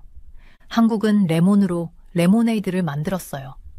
저는 CNN과의 인터뷰에서 이렇게 말했었죠. 실제로 이 전략 덕분에 한국 자동차 업체들은 미국 시장에서 일본 경쟁사들보다 더 유리한 위치를 차지하게 되었어요. 토요타와 혼다가 관세로 인해 가격을 올려야 했을 때 현대와 기아는 가격 경쟁력을 유지할 수 있었습니다. 이건 체스에서 말하는 현명한 희생과 같아요. 단기적으로는 비용이 들지만 장기적으로는 더 큰 승리를 가져오죠. 저는 제 컬럼에서 이렇게 썼었습니다. 정의선 회장님의 전략은 단순히 관세 문제를 해결하는 것을 넘어 한국과 미국 간의 경제적 유대를 강화하는 결과를 가져왔어요. 이는 미래의 무역 협상에서도 한국에게 유리한 위치를 제공할 것이었습니다. 한국은 장기 게임을 하고 있어요. 저는 항상 이렇게 말했었죠. 결국 한국의 현명한 대응은 국제 무역 관계에서 중요한 교훈을 주고 있었습니다. 힘의 불균형 속에서도 창의적인 접근법으로 서로에게 이익이 되는 결과를 만들어낼 수 있다는 것을 보여주었어요. 위기는 항상 기회를 동반해요. 저는 자주 이 말을 했었습니다. 그리고 한국은 그 기회를 놓치지 않았었죠. 트럼프 대통령의 갑작스러운 관세 폭탄이 떨어진 그날, 저는 사무실에서 뉴스를 보며 깜짝 놀랐어요. 미국과 동아시아 사이의 무역 전쟁이 새로운 국면으로 접어들었었습니다. 모두가 혼란스러워했죠. 현대자동차는 정말 대단했어요. 다른 회사들이 당황해서 우왕좌왕할 때 현대는 이미 계획을 세우고 있었습니다. 트럼프의 25% 관세라는 폭풍 속에서도 흔들리지 않았어요. 우리가 미국에 공장을 더 지으면 어떨까요? 현대 회의실에서 누군가 제안했던 말이 제 귀에 들려오는 것 같았어요. 미국 엘라베마주 몽고메리에 있는 현대 공장을 방문했을 때의 기억이 생생했습니다. 넓은 부지에 최첨단 설비를 갖춘 거대한 공장이었죠. 미국인 직원들이 한국 기술로 자동차를 만드는 모습은 정말 인상적이었어요. 우리는 미국에 31조 원을 투자할 겁니다. 정의선 회장이 트럼프 앞에서 자신감 있게 말했습니다. 그 모습은 마치 장기판에서 절묘한 한 수를 두는 것과 같았어요.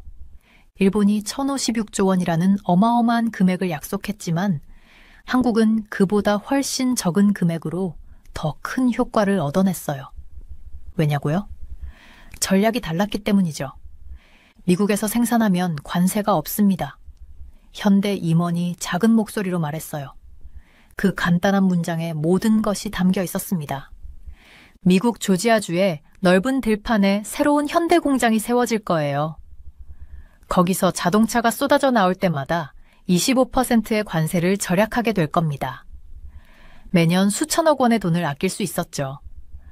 현대는 이제 미국 회사와 같아요. 미국 소비자들이 말했습니다. 실제로 그럴 만도 했어요. 미국인들이 일하고 미국 철강을 사용하고 미국 부품을 장착한 자동차였으니까요. 트럼프도 좋아했어요.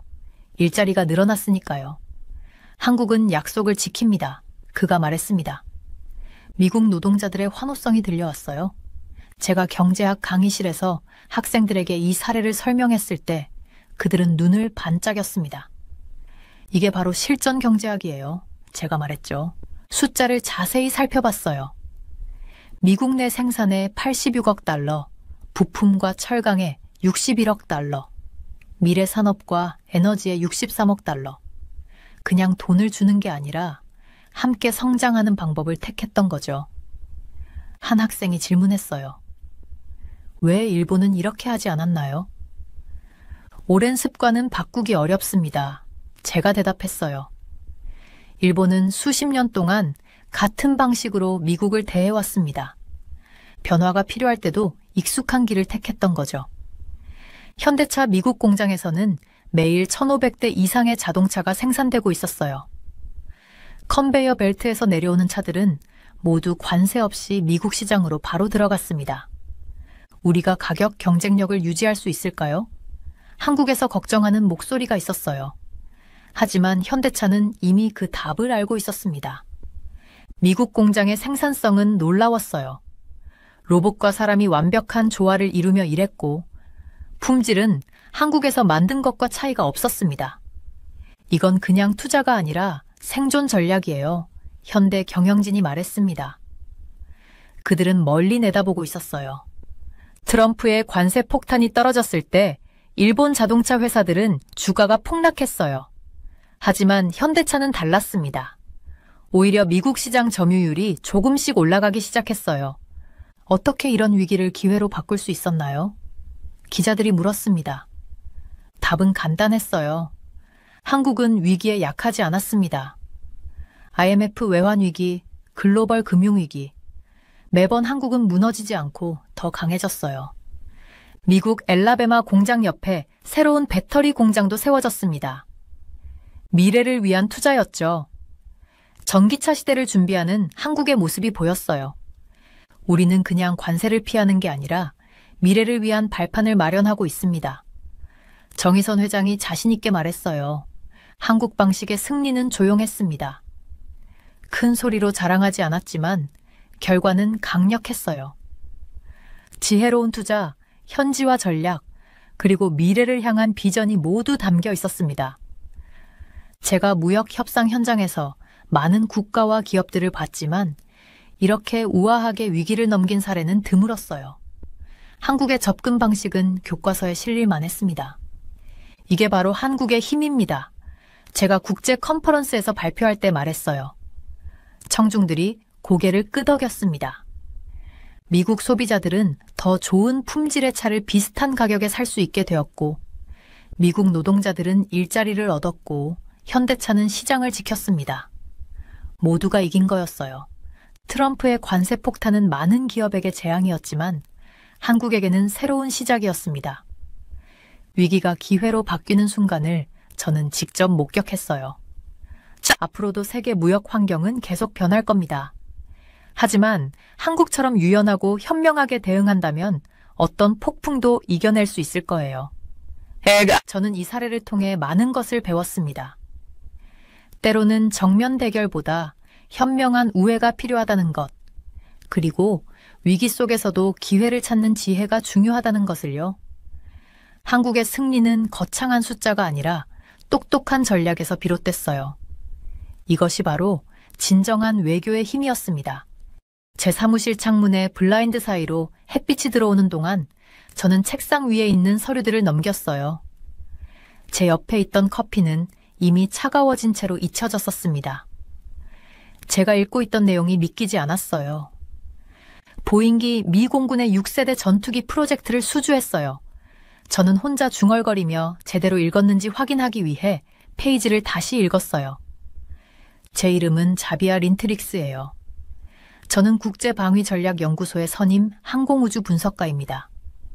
쉽게 말하면 저는 직업으로 비행기와 무기를 연구하는 사람이었어요.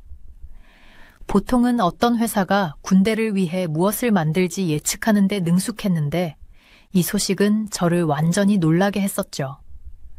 수년 동안 방위 세계의 모든 사람들은 일이 어떻게 진행될지 알고 있다고 생각했었어요.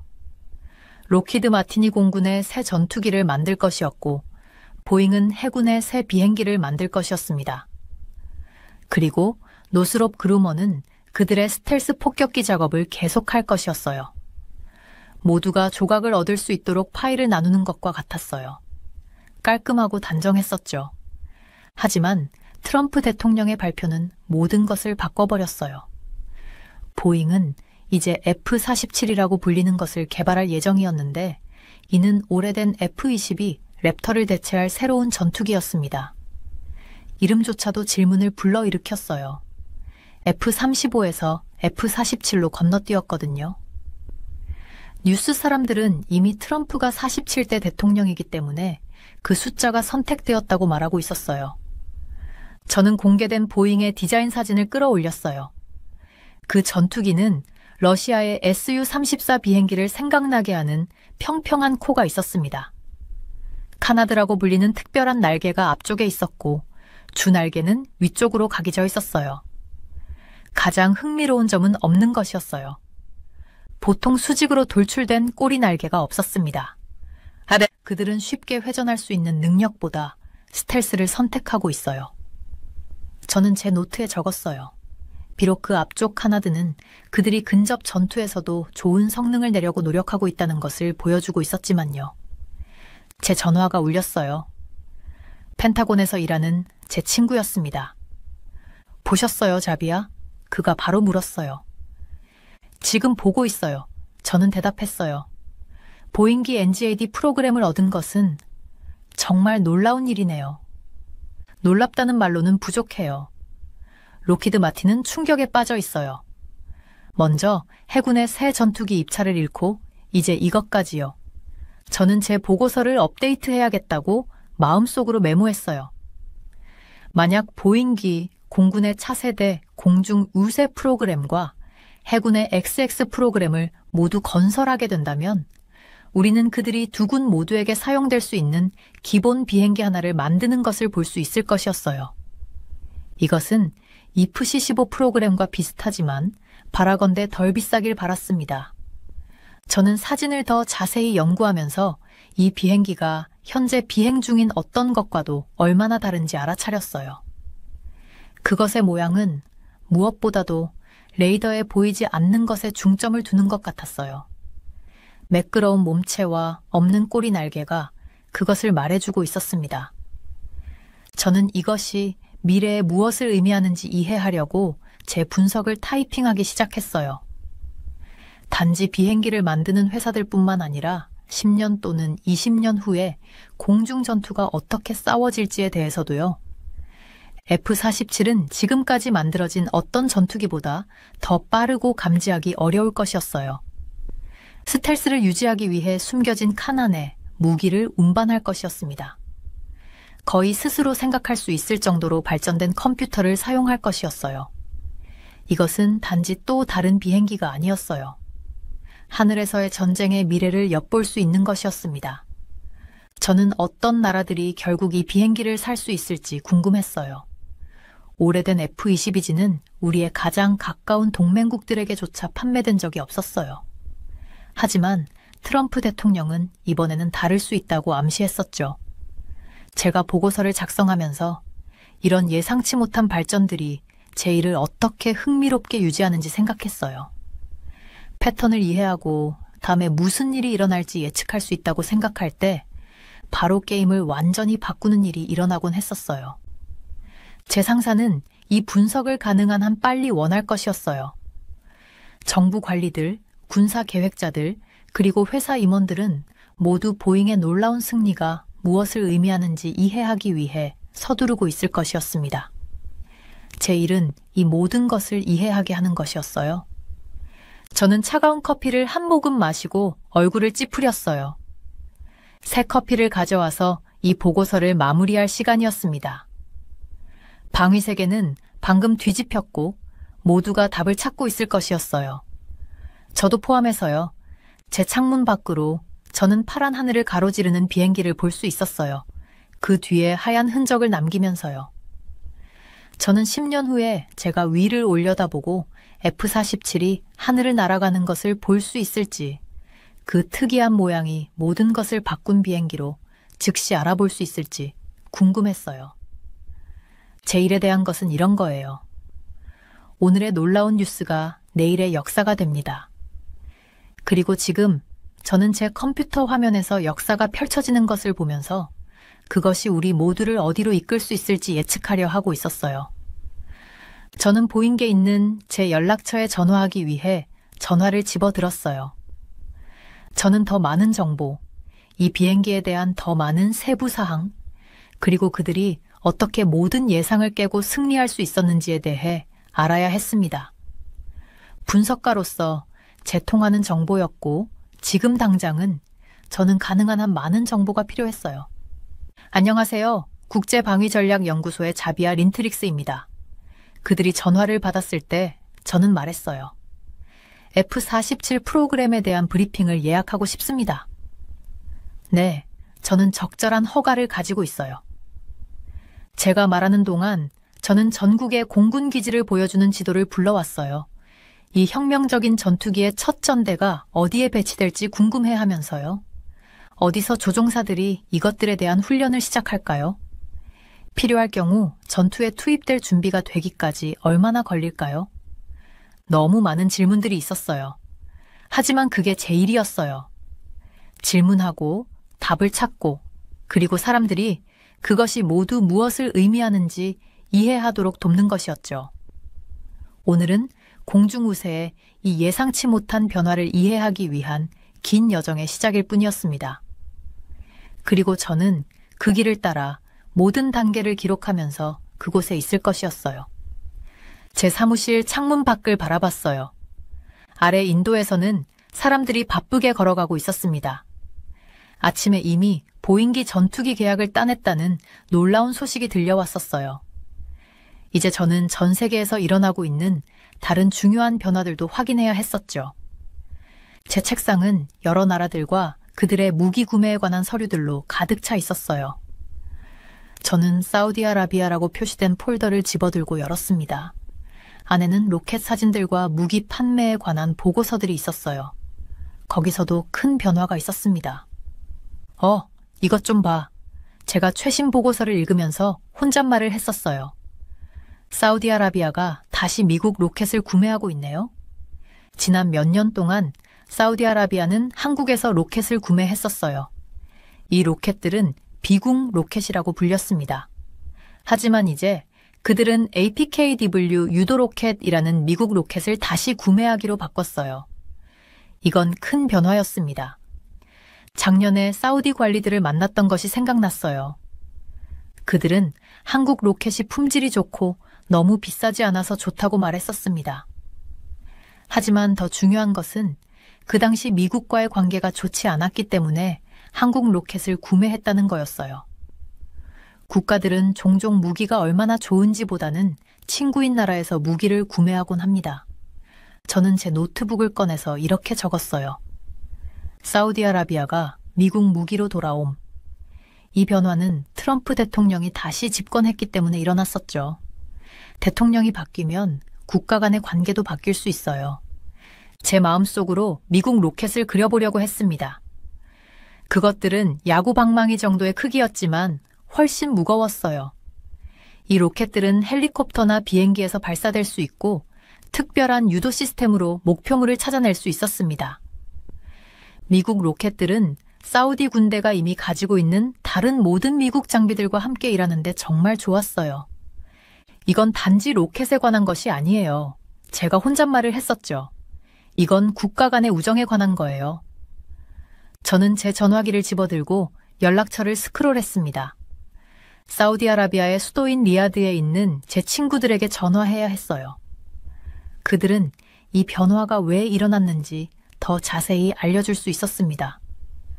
전화 연결을 기다리면서 제 직업이 얼마나 흥미로운지 생각하고 있었어요. 사람들은 군사 분석이 단지 무기와 그 능력을 연구하는 것이라고 생각합니다. 하지만 실제로는 국가들이 왜 그런 선택을 하는지 이해하는 것이에요. 때로는 그런 선택들이 무기가 얼마나 좋은지보다는 정치와 우정에 더 많은 관련이 있어요. 수출 시장이 정치적 동맹과 다시 맞춰짐이라고 제 노트에 적었습니다. 더 간단한 말을 써보려고 했어요. 국가들은 친구에게서 무기를 구매해요. 그게 더 잘 요약되었죠. 작년에 사우디 공군 기지를 방문했던 것이 생각났습니다. 그곳의 조종사들은 한국의 비궁 로켓을 장착한 헬리콥터를 보여줬었어요. 그들은 그것들을 자랑스러워했습니다. 저는 그들이 미국 로켓으로 다시 바꾸는 것에 대해 어떻게 느끼는지 궁금했어요. 새 장비가 좋을 때조차도 변화는 때로 어려울 수 있습니다. 마침내 제 전화가 연결됐어요. 안녕하세요. 저 자비아입니다. 제가 말했었죠. 새 로켓 구매에 대해 전화드렸어요. 제 사우디 연락처는 제가 의심했던 것을 확인해 주었습니다. 트럼프가 다시 대통령이 되면서 사우디아라비아와 미국 사이의 관계가 빠르게 좋아졌었어요. 로켓 구매는 그 우정을 보여주는 방법이었습니다. 통화 후 저는 제 보고서를 위해 더 많은 메모를 작성했어요. 미국의 70mm 유도 로켓은 몇 가지 장점이 있었습니다. 그것들은 사우디가 이미 가지고 있는 비행기와 헬리콥터와 쉽게 함께 작동할 수 있었어요. 하지만 이 전환의 주요 이유는 로켓 자체에 관한 것이 아니었습니다. 그것은 사우디아라비아와 미국이 다시 친구라는 것을 보여주는 것이었어요. 저는 중동의 모든 나라들을 보여주는 제 벽에 있는 지도를 바라봤습니다. 사우디아라비아는 그 지역에서 크고 중요한 나라였어요. 그들이 이런 결정을 내릴 때 다른 나라들이 알아차렸습니다. 저는 빨간 마커로 지도에서 사우디아라비아를 동그라미 쳤어요. 이것은 사우디아라비아에 대한 더 많은 미국 무기 판매를 의미할 수 있어요. 제가 혼잣말을 했었죠. 그리고 한국 기업들에게는 더 적은 판매를 의미하고요. 저는 한국 무기 제조업체들에게 조금 안타까운 마음이 들었습니다. 그들은 좋은 로켓을 만들고 전 세계에 판매하기 위해 열심히 일했었어요. 이제 그들은 로켓에 문제가 있어서가 아니라 정치 때문에 중요한 고객을 잃을 수도 있었습니다. 사우디아라비아에 대한 메모를 마무리하면서 제 전화기가 다시 울렸어요. 아마도 다른 긴급한 문제에 관한 것이었을 겁니다. 분석해야 할 새로운 소식들이 항상 있었습니다. 그래서 저는 제 직업을 사랑했었어요. 방위 세계는 항상 변하고 항상 새로운 퍼즐을 제공했습니다. 저는 어떤 새로운 놀라움이 기다리고 있는지 들을 준비가 되어 전화기를 집어들었어요. 하지만 제 마음은 여전히 사우디아라비아와 미국 로켓에 대해 생각하고 있었습니다. 그것은 우리 세계에서 일들이 얼마나 빨리 변할 수 있는지 보여주는 작지만 중요한 신호였어요.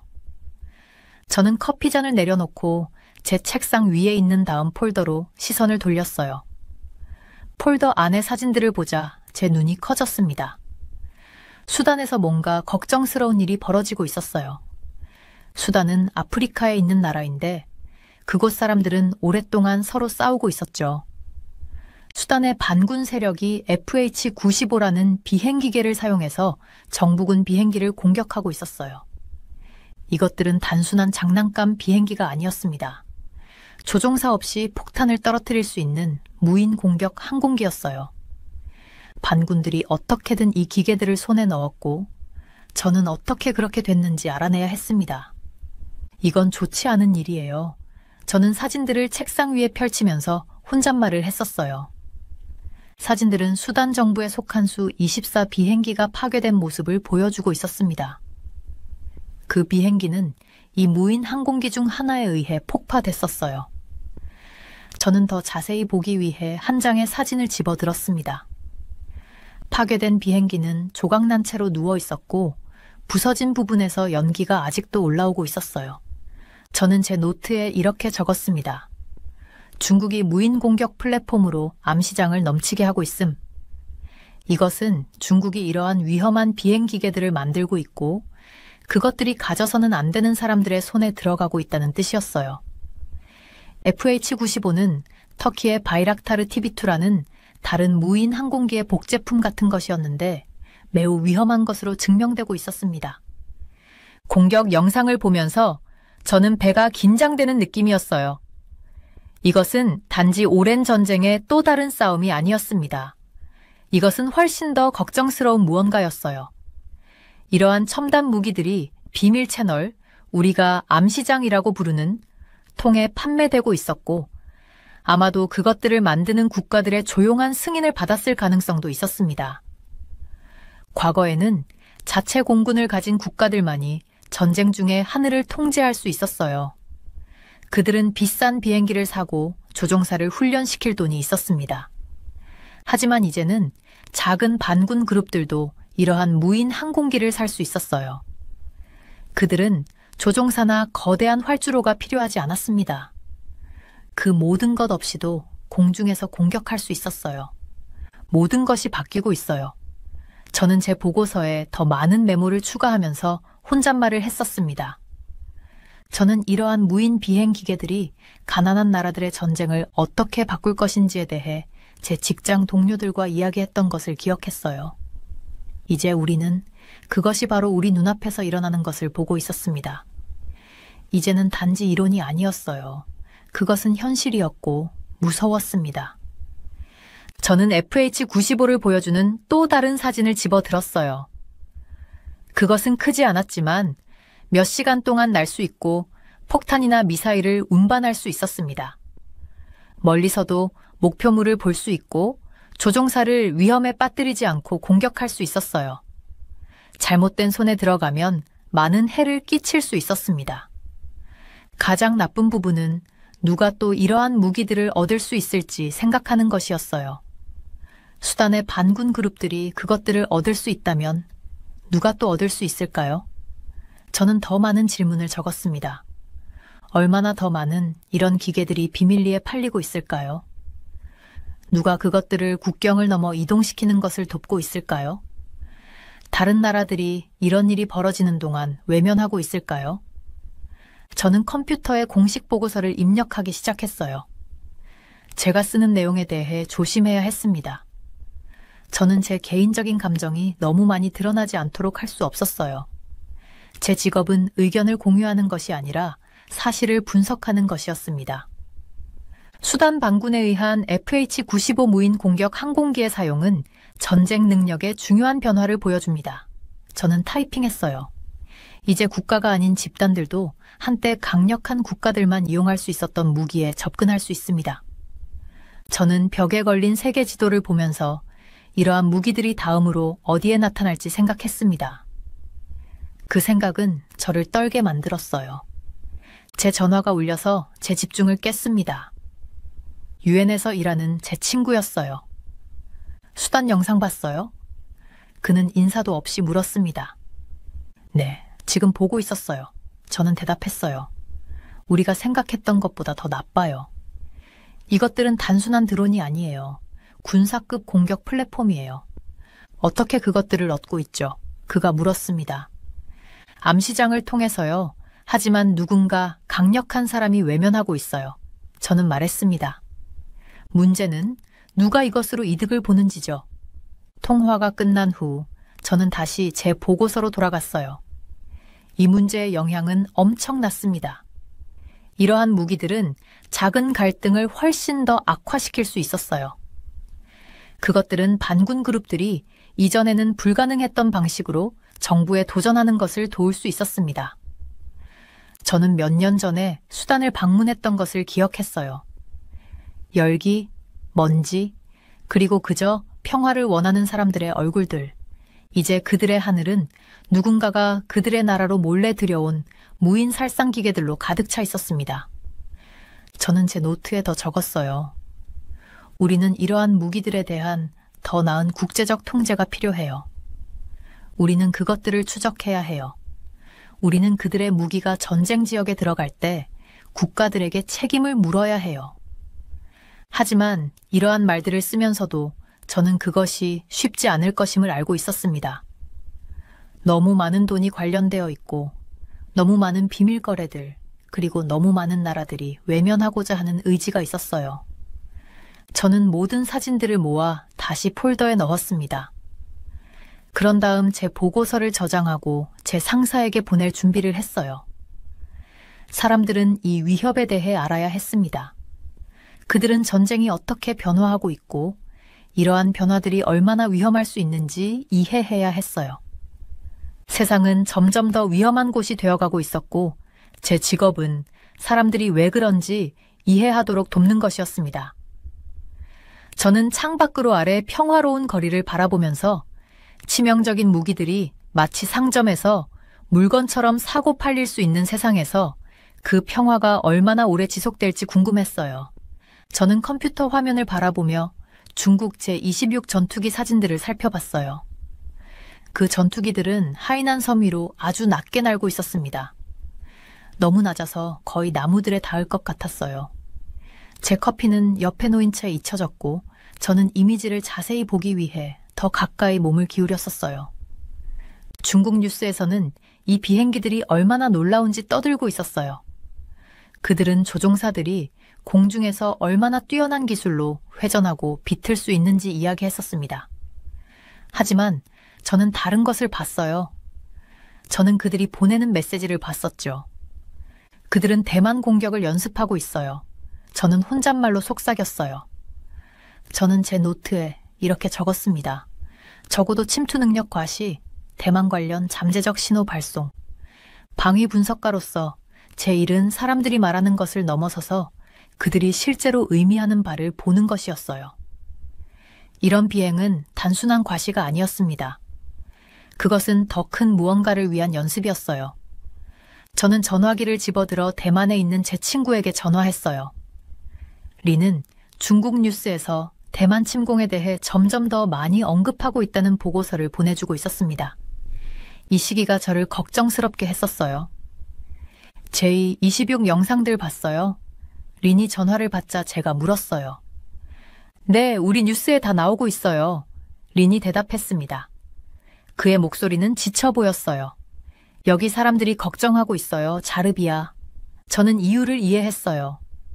중국의 지도자인 시진핑은 국내에서 문제에 직면해 있었습니다. 경제가 잘 돌아가지 않았어요. 사람들은 불만족스러워 했죠. 때로는 지도자들이 국내 문제로부터 국민의 관심을 돌리기 위해 전쟁을 시작하기도 했었어요. 만약 중국이 대만을 향해 움직인다면 북한은 아마도 미국 군대를 한국에 묶어두기 위해 무언가를 할 거예요. 저는 린에게 말했어요. 이건 단지 제 생각만이 아니었습니다. 많은 전문가들이 같은 생각을 했었죠. 저는 앞으로 일어날 수 있는 일에 대해 사람들에게 경고할 필요가 있었어요.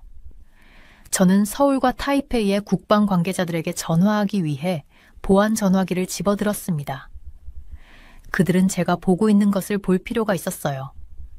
중국 군대는 점점 더 많은 시범을 보이고 있었어요.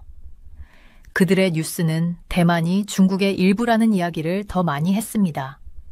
이 모든 것이 걱정스러운 그림을 그려냈었어요. 린과 대화한 후 저는 중국 항구의 위성 이미지를 살펴봤어요. 그들은 배를 모으고 있었을까요? 군대가 해안기지로 이동하고 있었을까요? 저는 연료 비축과 군사훈련에 관한 보고서를 확인했었습니다. 각각의 작은 조각은 별로 의미가 없을 수도 있지만 함께하면 이야기를 말해주었어요. 대만은 작은 섬이지만 매우 중요했어요. 그들은 세계 컴퓨터 칩의 대부분을 만들고 있었습니다. 만약 중국이 대만을 점령한다면 그들은 이 중요한 기술을 통제하게 될 거예요. 전 세계가 그 영향을 느끼게 될 것이었죠. 저는 대만의 방어에 관한 지도를 봤어요. 그 섬은 바위가 많고 군대가 상륙하기 좋은 해변이 거의 없었습니다. 대만은 해협을 건너오는 중국 함선을 타격할 수 있는 미사일을 가지고 있었어요. 하지만 중국은 너무 많은 미사일을 가지고 있어서 대만의 방어를 압도할 수 있었죠. 미국 함선들이 대만 주변 해역을 순찰하고 있었어요. 일본은 가까이서 불안하게 지켜보고 있었습니다.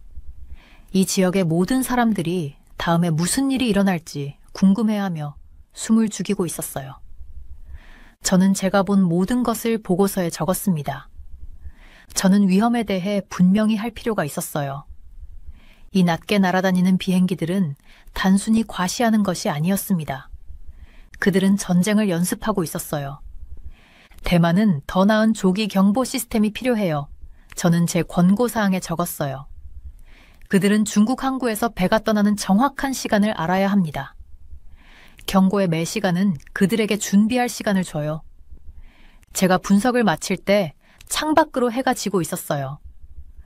오늘 대만 상공은 여전히 평화로웠습니다. 하지만 얼마나 오래 갈까요? 중국은 그 낮게 날아다니는 비행기들로 메시지를 보내고 있었어요. 그들은 우리는 언제든지 올 수 있어요 라고 말하고 있었죠.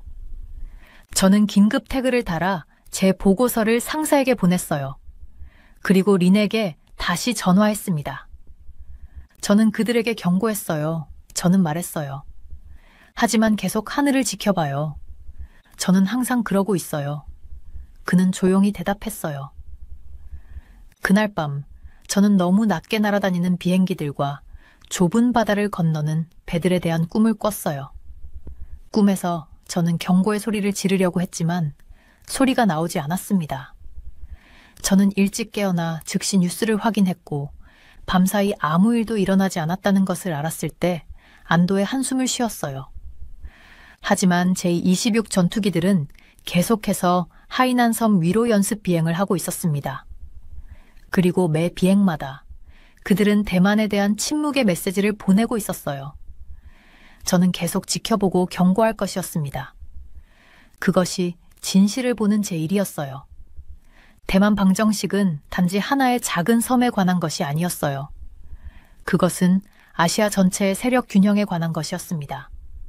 만약 대만이 무너진다면 모든 것이 변할 거예요. 그리고 그 낮게 날아다니는 비행기들은 그 변화가 누구의 예상보다 빨리 올 수 있다고 저에게 말하고 있었어요. 저는 컴퓨터 화면을 바라보며 보잉의 새로운 F-47 전투기 사진들을 살펴봤어요. 아침 햇살은 이제 하늘 높이 올라와 있었고 제 사무실은 따뜻하게 느껴졌었죠. 제 커피는 책상 위에 그대로 놓여 있었고 차갑게 식어 잊혀졌었습니다. 선임 항공우주 분석가로서 저는 많은 항공기 디자인을 봐왔지만 이것은 달랐어요. 이것은 우리가 공중 전투에 대해 알고 있던 모든 것을 바꿀 거였습니다. 저는 다시 파일을 열어보고 F-47에 대한 보고서를 작성하기 시작했어요. 이 예상치 못한 상황 전개는 신중한 분석이 필요했었죠. 만약 보잉기 공군의 차세대 공중 우세 프로그램과 해군의 AFAX 프로그램 모두를 따낸다면 그것은 엄청난 일이 될 거였어요.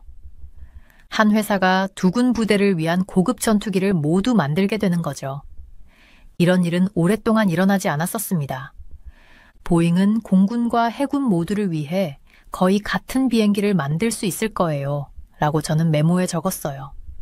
이렇게 하면 많은 돈을 절약할 수 있을 거였죠. 군용기 개발에 수십억 달러가 들어가는 상황에서 비용 절감은 매우 중요했습니다. 저는 제 앞에 놓인 타임라인 정보를 살펴봤어요. F-47은 단지 종이 위의 아이디어가 아니었죠. 보잉은 이미 비행 테스트 버전을 만들고 시험했었어요. 공군은 록히드 마틴의 디자인과 비교한 후 보잉의 것이 더 낫다고 결정했었습니다. 이것은 방위세계 모든 사람들에게 큰 놀라움이었어요. 저를 포함한 대부분의 사람들은 록히드 마틴이 이 계약을 따낼 거라고 생각했었죠. 가장 흥미로운 부분은 트럼프 대통령이 F-47을 다른 나라들에 판매하는 것에 대해 언급했다는 점이었어요. 이것은 미국의 현재 최고 전투기인 F-22 랩터에 대해서는 결코 고려되지 않았었습니다.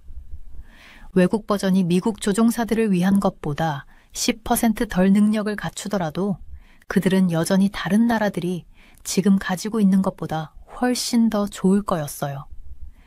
저는 F-47의 디자인에 관한 더 많은 문서들을 클릭해서 살펴봤어요. 그것은 러시아의 Su-34 전투기처럼 평평한 코를 가지고 있었습니다. 또한 앞쪽 근처에 카나드라고 불리는 작은 날개와 위쪽으로 각이진 주 날개도 있었죠. 가장 놀라운 점은 대부분의 전투기가 가지고 있는 수직꼬리 날개가 없다는 것이었어요.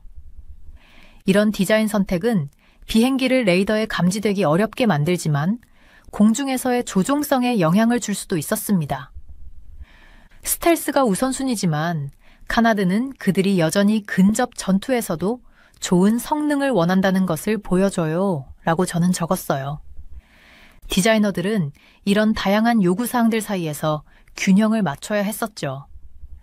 보고서 작업을 하면서 저는 F-47이 어떻게 공중전을 바꿀지 생각했어요.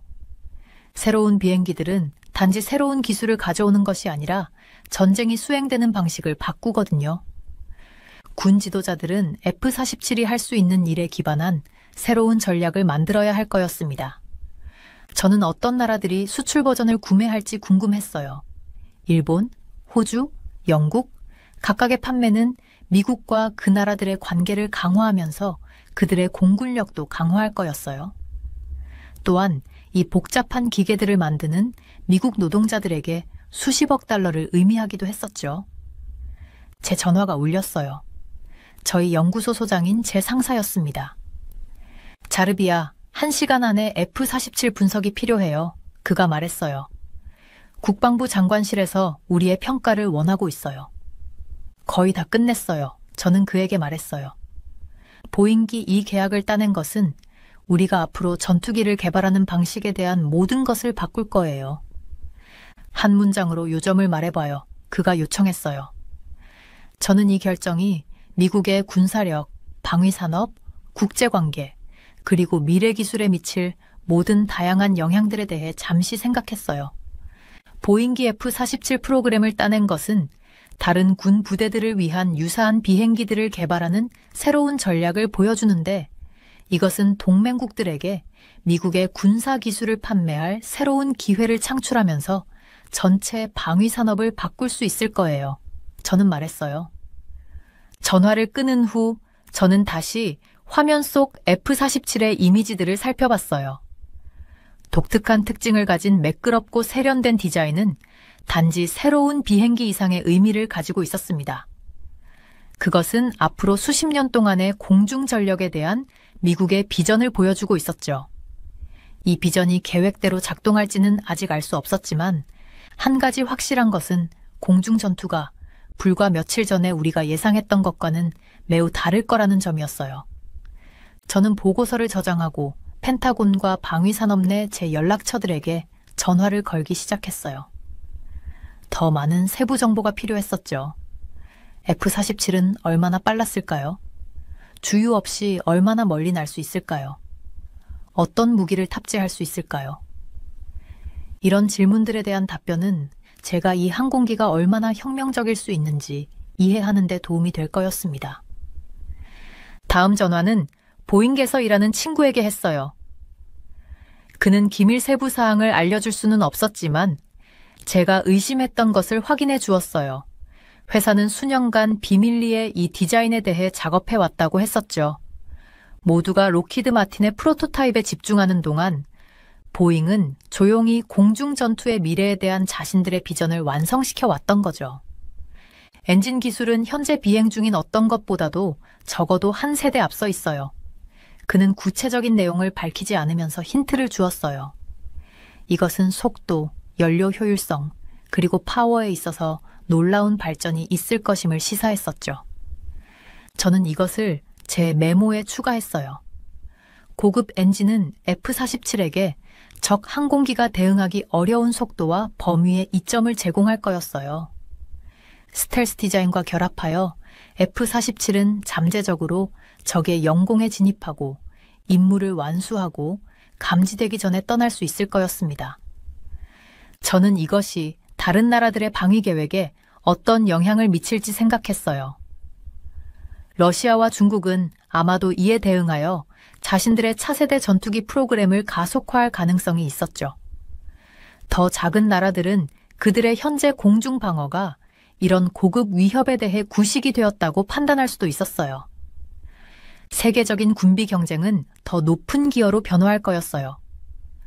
모든 주요 군사 강국들은 F-47의 능력을 연구하고 대응책을 개발할 거였죠. 이것이 군사기술이 항상 진화해온 방식이었어요. 조치와 대응책의 사이클로요. 제 컴퓨터에서 새 메시지 알림이 울렸어요. 펜타곤은 F-47 프로그램의 예산에 대한 추가 정보를 발표했었습니다. 그 숫자는 엄청났어요. 다음 10년 동안 수십억 달러였죠. 하지만 문제가 많았던 F-35 프로그램과 비교하면 예상 비용은 더 통제된 것처럼 보였어요. 저는 이 재정 분석을 제 보고서에 추가했어요. 비용 통제는 최근 군용 항공기에서 주요 이슈였었죠. 만약 보잉이 예산 내에서 F-47을 납품할 수 있다면 그것은 기술적 성취만큼이나 중요할 거였어요. 제 초안 보고서를 살펴보면서 저는 산업적 영향에 대해 다룰 필요가 있다는 것을 깨달았어요. 보잉의 선정은 그들이 공장을 가진 주에서 수천 개의 일자리를 의미했었죠. 그것은 새로운 시설, 새로운 훈련 프로그램, 그리고 새로운 공급망을 의미했어요. 경제적 파급 효과는 회사 자체를 넘어 멀리 퍼질 거였습니다. F-47 프로그램은 미국 항공우주 산업 전반에 걸쳐 약 2만 5천 개의 직접 일자리와 최대 100만 개의 간접 일자리를 창출할 것으로 예상됩니다. 저는 펜타곤의 경제적 영향평가를 인용하며 적었어요. 보고서 마무리에 접근하면서 저는 장기적인 중요성을 고려했어요. F-47은 아마도 30에서 40년 동안 서비스될 거였죠. 아직 태어나지 않은 조종사들이 언젠가는 오늘날 우리가 상상할 수 없는 임무들에서 이 항공기를 비행하게 될 거였어요. 저는 최종 초안을 저장하고 제 소장에게 보냈어요. 제 분석은 완료되었지만 F-47과 그 함의에 대한 제 생각은 계속되었습니다. 이것은 단지 또 다른 국방계약이나 또 다른 군용 항공기가 아니었어요. 이것은 공중전의 전환점, 미국 방위산업 정책의 재방향, 그리고 미국의 기술적 우월성에 대한 성명이었어요. 제 사무실 창밖에서 상업용 여객기들이 파란 하늘에 흰 비행운을 그리고 있었어요. 머지않아 F-47도 그들과 함께 위에 있는 하늘에 합류할 거였죠. 레이더에는 보이지 않지만 어디를 날든 세력 균형을 바꾸면서요. 하늘은 어제와 똑같아 보였지만 그 속을 날아다니는 것의 미래는 하룻밤 사이에 극적으로 바뀌었어요.